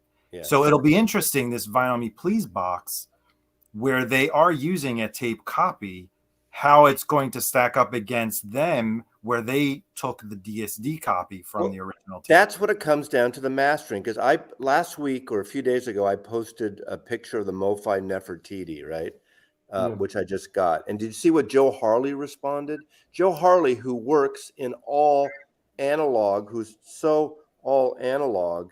Let me find that picture, that response. And you know, I hate to use him, but fuck it, I'm gonna use him as my stoolie. Wow. Where is it? Hey, while Mazzy's pulling that up, are you guys familiar? I want to show something real quick. So if you still buy MoFis, are you familiar with this? Is kind of a little bugaboo that I use. Let me see if I can pull this up. It'd be nice if I could. Oh, for Pete's sake. Hold, please. What a letdown. I need to find this. Well, let me read that while you're looking. You read it. Go for it. I'll find it. I posted the MoFi Nefertiti, and Joe wrote in all caps the definitive edition of this masterpiece. And he has originals. I have an original. Now, is it definitive? I don't know. I wouldn't say necessarily that. It's just different. It is different than the original. I think the Vinyl Me Please will probably sound more like the original of the MoFi, and that it's just a choice of what you like, what's your preference. Exactly. I'll say this: when this was announced, I went in and bought it. This is the 50th anniversary, and I liked it, but it's very crackly. I've cleaned this like 10 times. It's still like cracks and well, he was on crack half the time anyway. I guess, yeah. But this version, the MoFi version, Did you use the TurgiClean? Oh, I do not use TurgiClean anymore. I'm using just straight water. No, but I'll say this: this pressing is amazing. This is the super vinyl from MoFi. I have that. Yeah, it's super beautiful because it's the guitars at the beginning and all the. This is a great record. I agree. I think that's probably now, the original of that sounds really good too, though. Right. I have the original, and it sounds really good. Yeah. Yeah, but don't get the 50th. It's the actual record's very noisy. It sounds good, but it's a little noisy, to be honest. You know, I would say I have the Love MoFi, and it's really, really good. But I think the Rhino gives it a run for the money. The Alan Parsons is really worth the money. So a long time ago, I bookmarked this particular page, and I have never been able to find it again, even because MoFi's site is not easy to navigate. I don't know if you guys have had similar experience, but I bookmarked this, and this is always up. This always tells me what is coming back, because they'll have, coming back. Or you have this bookmark too, Jose? Yeah, I have it. Chance, you know what the secret is? You have to go to their Instagram page, and in the bio, that link recently in stock is always there. Like before, it would take you to the back in stock. Yeah. Now it takes you to another page where you can select vinyl in stock, and then you get to that page. Interesting. It's interesting that you have to go through their Instagram to do it. You would think that they would make it, especially if, and I hate to say this, if you're thinking the old heads that are probably looking for their records, probably aren't Instagram or not that savvy to be able to find it. It's probably the same guy who designed Chad Kastler's website. Oh, this guy's he has a plague through they make it complicated because they're lying to you. They're lying to you. They're fucking you in the ass, and not in a good way. Okay. Wow. They're making you eat shit. They hate you. They're the record business trying to like Tommy James and the Shondells and that all the mafioso that run the record business. They lie. Anytime you feel bad, just look at this, look at the server. It's outside, come on. The reason I'm calling this, I have I'm the original Maz Classic again today, all day today, because it was yesterday, the day before, Chad Kassem copied me doing a video on OJCs. I was there 3 months ago. And now he's all over the OJCs. Fuck you, Chad Kassem. Wow. That's hotter than take. I'm never going to be able to be on one of your podcasts because your channel is going to be on fire because it's like. It's going to summon all, like Michael Jackson Thriller, all the people coming from the ground and the gutters and all the acoustic sounds fanboys are going to come from it. So here's a good question for the we even have Melinda Murphy in the audience. Melinda. Hey, wow, I think now. Don't hate me, Melinda. Mazzy is just going nuclear here. No. So do you guys think? And I'm just drinking water. I'm not even buzzed. So good question here. Do you guys think the sound quality of an album is due more to the mastering, or that it's just stored and played back on vinyl? What do you think here? I think both. I think mastering, but on vinyl. How's that? Mastering for vinyl. People always get confused. They'll say, well, if it's digital, why don't I just buy the SAC or CD? Which is fine. Yeah, they're mastering different. They're mastered different for vinyl. People always don't think of that, or people who are not vinyl people don't understand that. That's all. I'm a audio engineer. I actually graduated from that. I think that people think that mastering for streaming SACD and vinyl it's the same, and it's definitely not.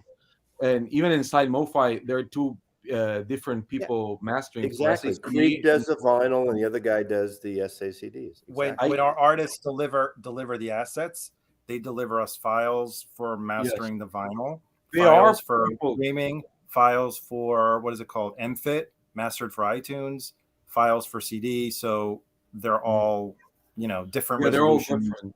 Yeah. And there's a lot of you get test pressings, right? This is a test pressing. You get a test pressing when you press a record, and what happens is that, especially when you're doing like all analog stuff, the only way to hear back what you're doing for your mastering, it's going to be a test pressing. So I think it has to do a lot, especially right now. There's a lot of pressing plants that have what do you call it, like recycled vinyl, which is actually a little noisy. Yes. And you have a lot Not of virgin. yeah. I think that it does have to do with mastering, but it's like when you watch a good movie and the lighting was beautiful and that, and they credit it to just the director. It's sort of like you're missing the whole point. It's like there are records that are great but just sound horrible because of the mastering, et cetera, et cetera. But I think right now, for all the audiophile things, I guess you could attribute it to the mastering, yes, because there's really not much else. You can't mix a record unless they actually put up a new mix or whatever, which does happen, I guess. But I don't know. It's just hating on mastering engineers. They just handed out something. If it's digital, they're gonna do their best. If it's gonna be analog, they're gonna do their best. It's just a matter of where the records, where the actual tracks are coming from. It's just like duplicates, even digitally. If you're compressing the tracks and sending them like that, and if you're like fourth, fifth stage of sharing, uploaded, unloaded, It loses degrees of for I'm Yeah. going to butcher this, but the quality, right? You're one step away from Yeah. the master, right? It's just like in YouTube, like people put out like needle drop of audio file pressings. You're not gonna get absolute quality, but you can give a sort of idea because it compresses the record, right? But Hey, is there anybody on the panel that has a humming guru? I know Mazzy does. Anybody else? Oh, you do too, Jose? Oh, Yeah, Arnaldo, you've got a humming guru? Okay. So when Tacoma talking to Harry, he was informing me he was going to have to perform this operation on his machine. Is anybody else? What happened to his? Apparently it short circuited. Harry, maybe you can elaborate on it, but it's the same thing that happened to Frank Landry over at channel 33 RPM, where apparently there was a short circuit in the board. Reached out to customer service, and rather than say they could send him a whole new machine, they gave him two options, and one of which was replacing the full board itself. And Harry opted for the latter, and I'm happy to hear that he might have stayed in a Holiday Inn the night before. Because you want to hear something weird? I think he fucked it up because he was having his bathrooms renovated, and that's where he keeps his humming guru. I think it's contractors. He keeps it in the bathroom? Yeah. Harry, come on. What are you doing? I will say this. Yesterday I thought my humming guru was damaged because I cleaned up my copy of Radiohead's In Rainbows, and for some reason the record keep like doing this instead of doing like a full circle. It just started like not moving at all, and I was like, oh, maybe it. So I put it apart. I took out the wheels and everything, and I just put. I cleaned all the records this morning and yesterday, and they work perfectly. Oh boy, how long have you had it? How long have you had it? Like 2 months now. Uh-oh. But no, but it's only for that record. I don't know if it's something with the record itself, but it's the only record that happened. I cleaned records after that. Are the edges of the record uneven? Yes, they're like flat. Maybe it's not spinning because of that. Yeah, but Harry, if you want a link to defend yourself, Harry, just say the word. It's not even a 180 gram record, So I thought that was weird. I did notice that there seemed to be more bubbles at the beginning when I started using it, and now it's just like the record. Are you using a surfactant? No, I'm not. Definitely Neither not. am I. You're just using distilled water straight up, Jose? Yeah, to be honest, it's worked perfectly Yeah, fine. same thing. That's what I use in my degritter. I just use the water. They give you the little treatment. I'm not even going to mess with that stuff. It works fine. Well, Oh, see, yeah. when you live in St. Louis, your rent is a lot less than us out here on the West, so you can afford a degritter. Oh, of course. I've got two. I've got degritter one and When you live degritter in like two. the big cities, San Francisco. Mazzy, you don't. Portland, We know you Seattle. don't pay rent, so that's not. I That's don't not know. a good. And I own my house. I don't pay a mortgage. I pay property taxes though. But Own my house, 4-car garage. Mazzy, what's up? No, I'm just kidding. Actually, I'm not kidding. We do have a 4-car garage. All right, Harry, you get up here. Harry, it's time to defend yourself, because if you're washing records and washing your ass at the same time, that's just not going to work. So, Melinda, good question. Is a degritter worth it? I kind of got caught in the price is going to go up. So that was my call to action, because I'd been on the fence about it. It came around income tax time, so I had a little bit of extra spending money. I think personally, for me, it is. I don't put any surfactants. I don't do any additives. It's just straight distilled water, and it's made a world of difference in a lot of my older records. So, it definitely works. It definitely works. Melinda, just buy 8 humming gurus for the same thing. well, apparently, if the boards are sorting out, that maybe you'll get a good one out of one of the 8. They'll send you replacement. Look, this is my. I've cleaned about 300 records so far, no issues. How do you call it? This is my. Harry, defend yourself. Are you washing your ass and records at the same time? What say you? No, of course not. I put it in. I put the guru in the bathroom on the countertop because it's convenient and it's a guest bath, so there's like nobody using it. I'm not sure you can use a humming guru on Van Halen records though. I don't think. Is it a full-on bathroom, like you shower? Because that's gonna get the thing fried if you're. No, it had nothing to do Speaking with of Van Halen, the fairy sent me this too. All right. With the original hype, yeah. I have one. Mine has the hypes too. You know, I don't own any Van Halen. I think that's the only vinyl. That is the only vinyl I have of Van Halen. So, Arnaldo, I haven't had any issues with mine. Just is the fairy somebody that we would know? Can I ask that much? You don't have to reveal. Like, it's not like deep. Absolutely. You have to reveal. Oh wow. Absolutely. Okay. All right. So you're getting the hookup. Good for you. All right. This can I? People always show their. If the fairy is watching, I just use the word fairy, not to indicate any kind of gender or listen. Fairy, I'm going to call you the benefactor. The truth fairy. This is the record fairy. If you prefer to be called the benefactor, you can start sending those records over my way, especially if they have hype stickers. I will call you anything you want. Can I answer, Melinda? I like that one record, 1984. I actually did buy the 45 of Jump on picture sleeve. I have it. I bought it right when it came out, and I still have my picture sleeve. So I did like Jump. Jump was just a fun pop song. It was a great album. I did have a promo. I got a promo the very first Van Halen record when it came out, and I spun it a few times. I remember I got it around the same time. I think it's the same time as the first Dire Straits. Am I wrong on that? Or that sounds about right. Yeah, I got them both. I kept the Dire Straits. I gave away the Van Halen. There we go. I haven't used the Turgid Clean because I can't seem to find it here. Somebody said that there's also like a Amazon. But I'm not in the US. So Amazon US does have it, and they can ship it here. What do you mean 500? In the US, it's like $30 for the little bottle, and when I try to ship it over here, it's like $50. My humming guru was about $430 shipped. No, I didn't get the accessories shipped directly. $430. We did. I even have I have the thing here for the dust thing. Oh, you went the full package. You went the full Monty, huh? Look at you. Because I use it for my record label. I clean people's records for free. Do you have the 10-inch adapter, Jose? Yes, I have it on the back. I don't. See, Elk Boy bought a humming guru, and gave me the adapters because he said he doesn't need them.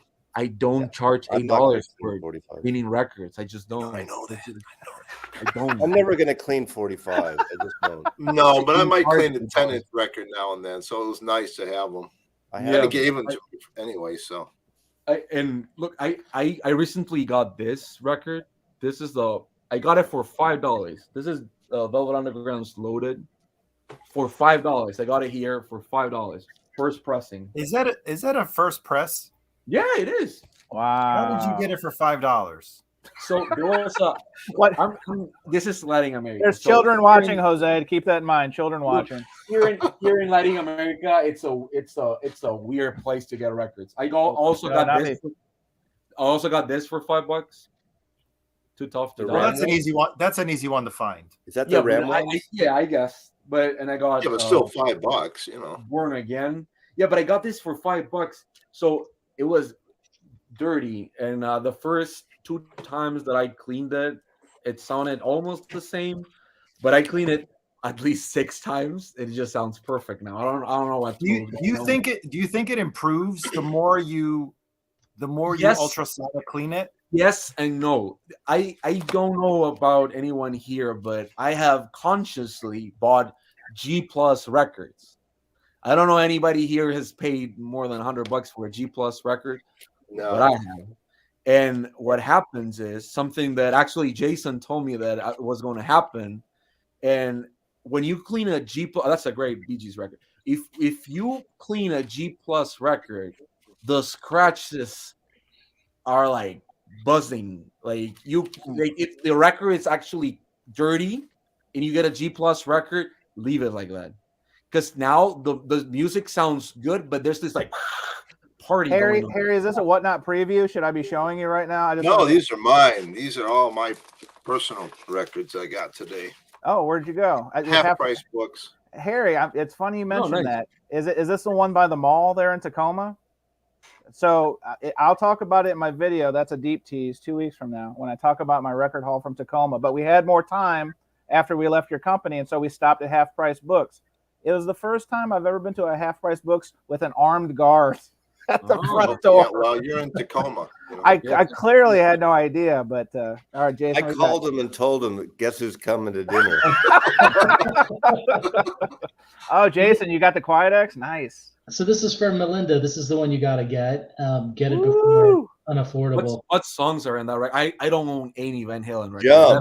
Look at that sticker. Hot for Right Teacher. there. Yeah, I'll wait. I mean, this is Jose. wait. Jose, you don't have this album. This is I don't own any Van Halen records. that is probably arguably, if it's not the best, it's one of the top 3 Van Halen records. Like, it's My amazing. thing with Van Halen was that Hey, when I was Now, younger, are you trying to upstage my fairy? Come on. I just can't get out of my head. What's the guy's name? David Lee Roth doing the splits in slow motion. It's spandex. It's spandex. Right? Oh God! See, I remember that shit from 40 years ago, and I just can't get it out of my head. I'm gonna go to bed seeing. He was like doing the jump kick too, okay. right? Right. The So jump. Slow motion.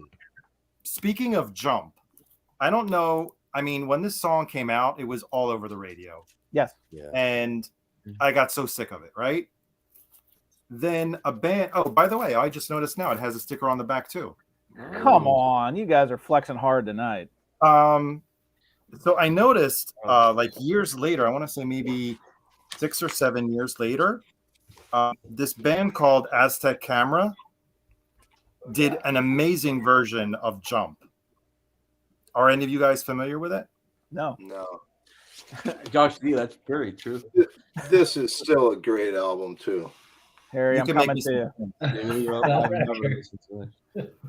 Whoa, Whoa.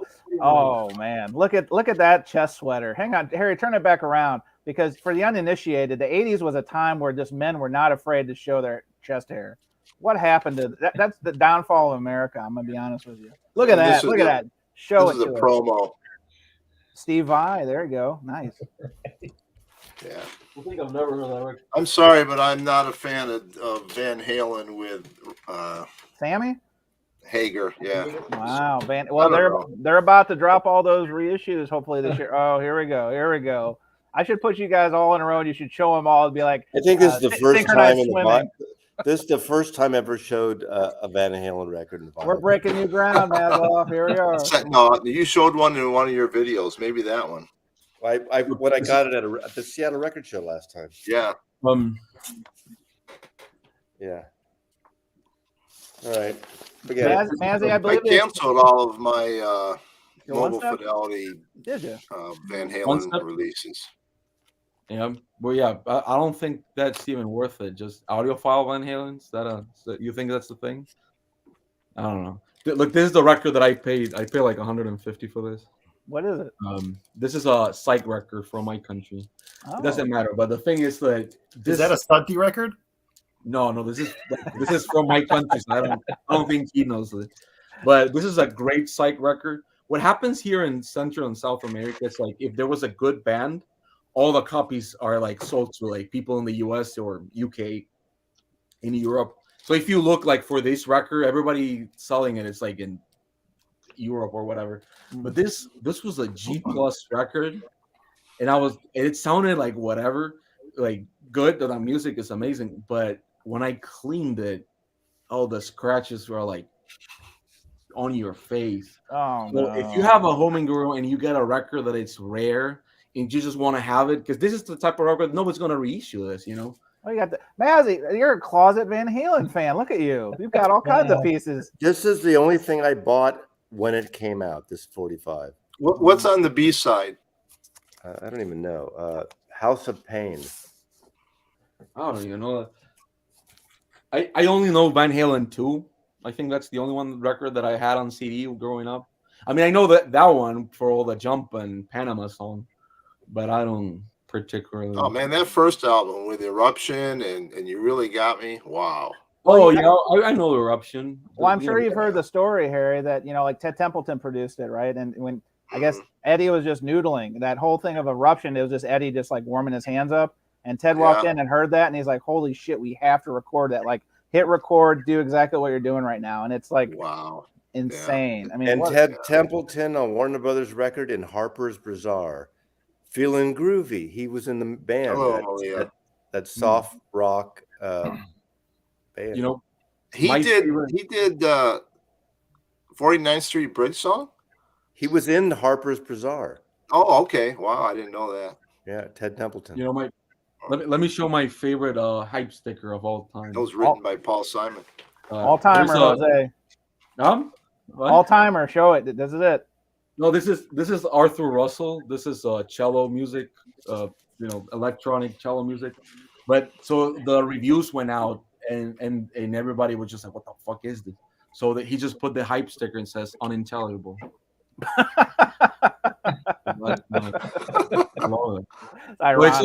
It's like you see this and you're like, oh wow, so it's just like straight up horrible. I'll get that. So you get people like Mia, Arthur Russell is one of my favorite artists, but I just love the fact that they put that on hype. I love hype stickers. I know people here bash people that I do too, that keep the foil thing going on, but is that a book? Is that a book? Is it a real book? Okay, it's a great book. Interesting. Didn't he do Doobie Brothers as well? Doobie Brothers. So he talks about that too, along with working with Van Halen. I mean, this guy was just he's around hitmaker. Yep. Yeah. It's amazing. Yeah, Iowa boy. Like his story about Captain Beefheart is just priceless. Yeah. What did he have to do with Captain Beefheart? He did. I don't think he produced it. No, he did. So it's the one that got released by RSD Record Store Day, Jose. The Clear Spot? Yeah, he produced Clear Spot. Oh, okay. I was thinking of. You think I want to have that record? You're thinking about Trout Mask, Harry. No. So yeah, Ted Templeton. Oh, Harry, like for real. If I don't know how much this is going for records for in Discogs, but this pressing sounds super good. Like I'm not kidding. This sounds amazing, and the songs. So he gets a bad rep because people think it's gonna be like all weird music. It's just this amount of weirdness in this record. Well, I guess there's a lot, but it's like more straight up music. And this pressing sounds amazing. I think that's what's the name of that album? Clear Spot. Clear Spot. I'll see if I'll stream it on YouTube or something. Yeah, but there's a song called "Her Eyes Are a Million Blue Miles." Yeah, but it won't. The streaming won't sound as good as that record. Yeah, probably. But it'll tell me if I like the music. It sounds like if Howlin' Wolf. You probably won't like it. Drunk in the middle of the street. What difference does it make? That's how I put it. But it's I think it's one of his most accessible records. I think it's probably really not. good. Yeah, Definitely. yeah, probably is. Well, the But- first one. What about Safe as Milk? I like Safe as I Milk. like is that pretty one good. too. Yeah. I like That all one's his. got Ry Cooter, Harry. So if you like that, I like slide guitar, a Doc at the station. What's it called? Yeah, Doc at the radar station. Yeah, that's a good record. I Those haven't heard are of that one. I think he gets a little bad rep just because that Rhino box that came out about a decade ago is really good. Blue Jeans and Moonbeams. I think that's his straight up just rock record. Has absolutely 1 ounce of weirdness to it. And Mongo Fury is good with Zappa. Arnaldo, I'm checking on you. Is your other ring light out? It's getting darker at the Fidelios frequency. Oh, it's Seinfeld again. No, huh? I only have one. Okay. Yeah, Observatory. Like it adjusts when you get closer and farther away. It adjusts the. It's about midnight in Manhattan. Well, I was going to say you're the only East Coaster we have on here. Yeah, it is 11:30 here. Where do you live in New York? What part of New York? Forest Hills, Queens. Oh, in Queens. Spider-Man. Yeah, Oh. I know New York. I like upstate New York. If I were to live in New York, I would go upstate just for the quietness of dealing with the city. Then why bother living in New York? I like living the hustle and bustle. Yeah. No, you know why, Messi? Because I remember I have family upstate, and every time I go, I really like going to the forest at night. It just because I didn't. It's a lot like Washington, really. I was born and raised in Binghamton.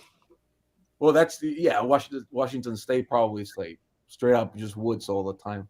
That must be very beautiful, But the change of scenery at night, it just makes it peaceful. I would assume, and so I recommend it. If you're gonna go to New York, you have to go upstate. At least go to Woodstock and Hey, John Lennon owned a dairy farm up there.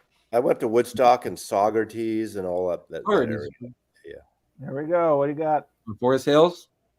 Joey Ramone. Yeah. Oh, there you go. Yeah, I slept like on a train going upstate, and I just like wander off when I was younger. Pretty intense stuff. I remember being in the subway to go to Brooklyn, and I just woke up. I fell asleep very easily in cars, and the cops were like, "What the fuck are you doing here?"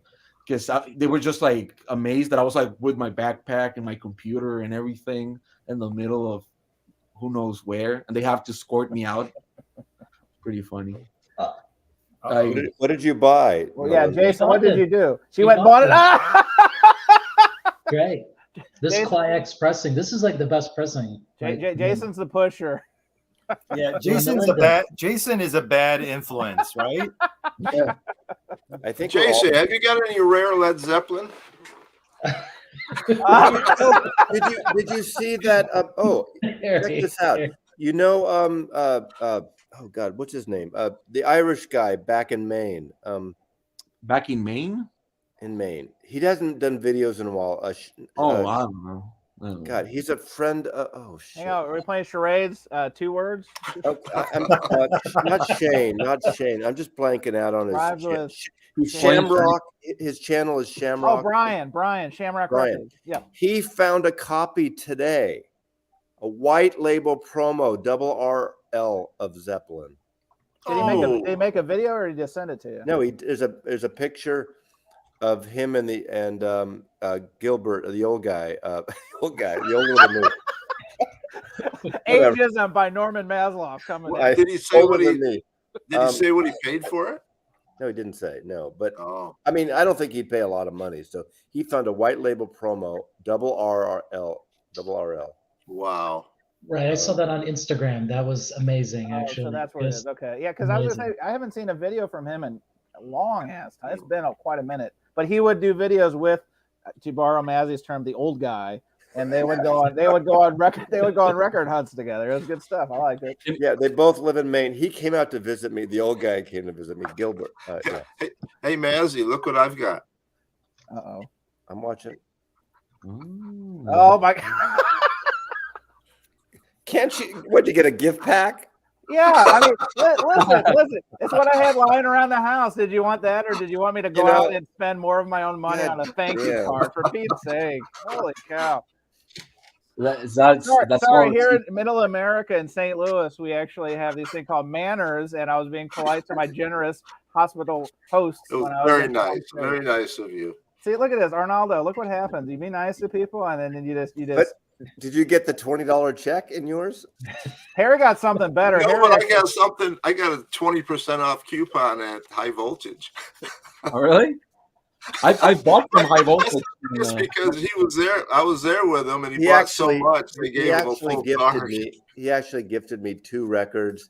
And I'm not in the room right now. Go ahead and talk about a custom Mazzy's Whack-A-Mole T-shirt that his wife made. They're battling it out of who I was nice to. It was nice. That was really nice. Yeah, I got to give you a bad time now. I know it's the box rate because there's no individual price on the back. So. Yes, 100% box rate. Yes. Yeah. Man, can you believe this? It says half price on sale. What is that? Oh, this is from Hatch Printing. Nice. Well, Harry, if it wasn't for you, I didn't even know about the High Voltage promotional program. So I figured that might as well give it to somebody who could use it. Did you see the look on his face though when I said, "Yeah, when you said, you're not going to be here," and I said, "But I will be," and he kind of got like, Do you have the punch card? Yeah. Well, Harry walks in. Harry's got a presence, right? When he walks into these stores, because you must go there a lot. Because Brian, was that his name at High Voltage? Yeah. So Brian, or was it Pete at the ottle place? Harry just walks in. And he's like, "How's it going?" And yeah, to Harry's point, I bought a couple, a nice amount of records from High Voltage, and I had them ship them to me because I ran out of room. I had just enough room. Harry was kind enough. There you go, Jose. There you go. Harry was running enough to bring another mailer, so I was able to squeeze that in my stuff. But yeah, I had no idea about a loyalty program. I've been buying from them online for years, and I don't think they do it online though. No, they don't. No. Yeah, well, it's only for a store. During the pandemic, I ordered a lot from them. Every time I order through the pandemic, I get a card with how many punches on it. So I have separate cards.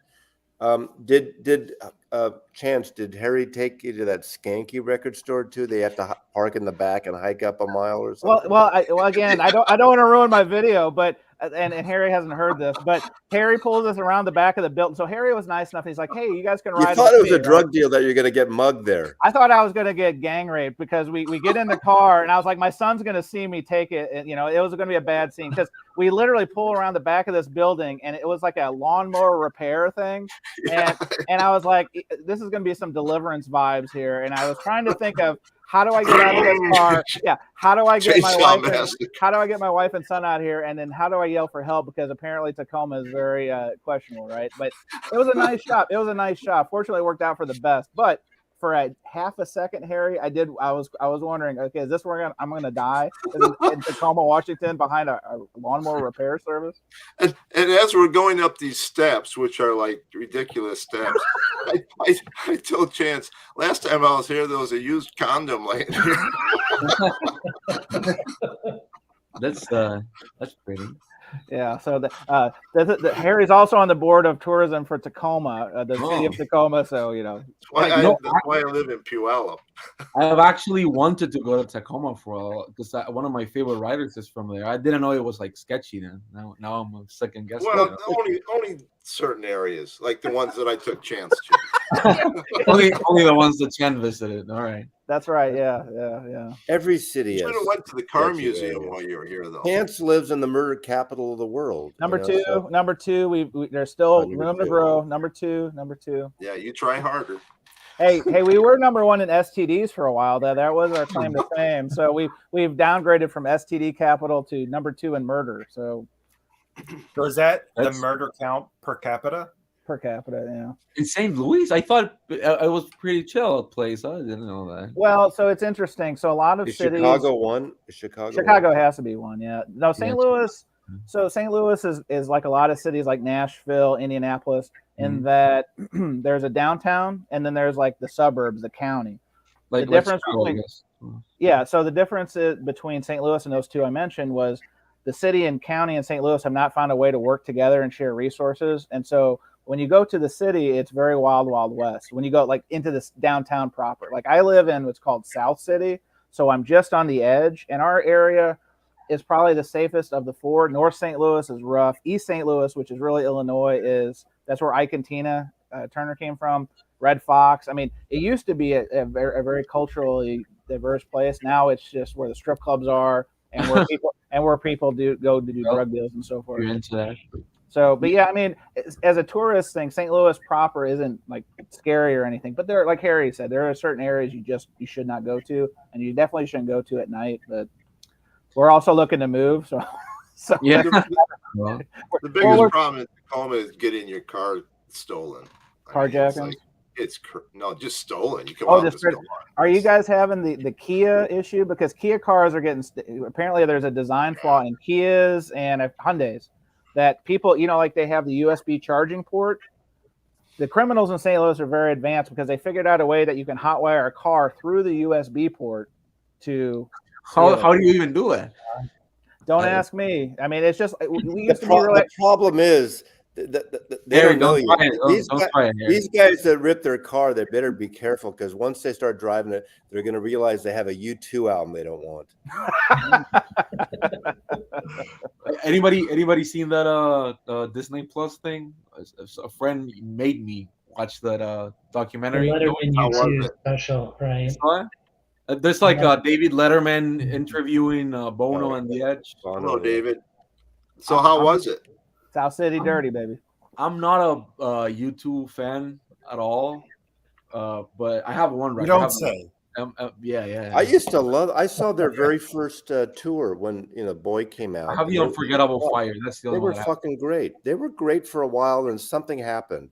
Rattle and Hum was really good, and after that, they kind of lost me. I like Zooropa. Oh, Jason, you went and bought it. You did it. Right? This is I don't know. Like some of it's good, but then some of it's not. It's unplugged. Isn't the vocals a little weird? Like they sound like off key-ish. Yeah, so they're definitely surrendering their career here. Okay. Wow.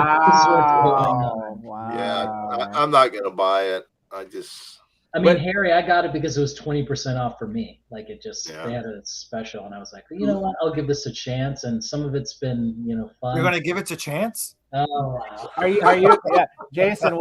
Will you be my fairy? The cat's out of the bag. Now, did they do multiple versions of that? Yes, they did. Color I treatment. think there's a 12P version, right? Yeah, there's yeah. U2, there's the U3, show, right? That's the show. There's U4, there's U5, there's U6, there's all the U's. UB40.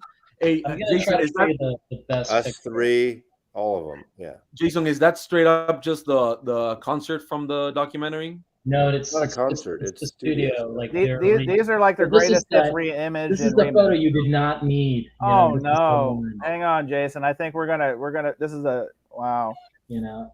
You can see Adam Clayton here. He's having a tough time in the pool. Oh, right. And also no hairy chest. Shrinkage. I just want to point that out. And then one more I was photo. in the pool. This one's the worst one. This is what I had to figure out, Chance. Like, these guys are lost and looking for the next bingo. You know who did that first, Jason? That's a horrible photo. You know who did that first? These guys. Oh, hang on. Oh, Where's Mazzy talking about? What's he got? Oh no! Oh, that's Slim. I know that record. Miami. That's Miami there. That's the cover of Life magazine, like '64. Yeah. Well, I mean, at least it's better than what I just showed, Mazzy. I mean, this is not. No, but look up the Tiny Desk concert that Bono did. He looks like he has never been in a smaller room in his life.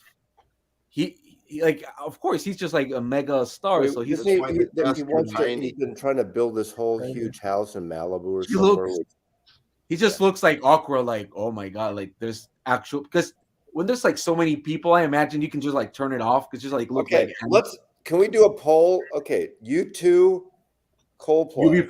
UB40. No, U2. I take U2. I'll take U2 over Coldplay any day. U2. I mean, all right. I think even U2's worst album is better than Coldplay. Wow, that Coldplay's best album, Arnaldo. No. I like A Rush of Blood to the Head. I think that's their best album. X and Y is a good album too. I think X and Y is all right. Yeah, Fix Me. You like that song? I like it. David, I love like Zeropa. I Rush think of Blood to the Head. Zeropa is a great record. I love Zeropa. You know, interestingly You know, enough, Jose, you were saying Fix. Is it Fix You? Right? It's Fix You on Yeah, X and Y. Yes. Fix You. And I know you like the Bee Gees. Chris Martin said that the inspiration for the harmonies on Fix You were inspired by the Bee Gees. The Gibb Brothers. Nice. Yeah. The psychedelic beat, the first Bee Gees. The first Beatles Bee Gees record. It's amazing. Have you guys seen the Bee Gees documentary? Yes. Yeah, I saw it. The one that was on HBO. I think it's called To Love Somebody, right? It's really good. Yes, Yeah, it's good. It's good. He's The like first time everybody. I heard "Lonely Days, Lonely Nights," I thought it was the Beatles. Yeah, it sounds like Lennon. Yeah. There's a song on that first Bee Gees record. It's called Every Christian Line-Hearted. That song, it's amazing. Like, to be honest, that's the first song that I listened from the Bee Gees that I was like, oh wow, who is this? Because it's like very somber. And It's a great psychedelic Baroque album. Please Read Me. Great song. That, Minor Disaster. Nina Simone did a cover of that song. Minor Disaster. Holiday, New York Mind Disaster. It's a perfect album. It's perfect.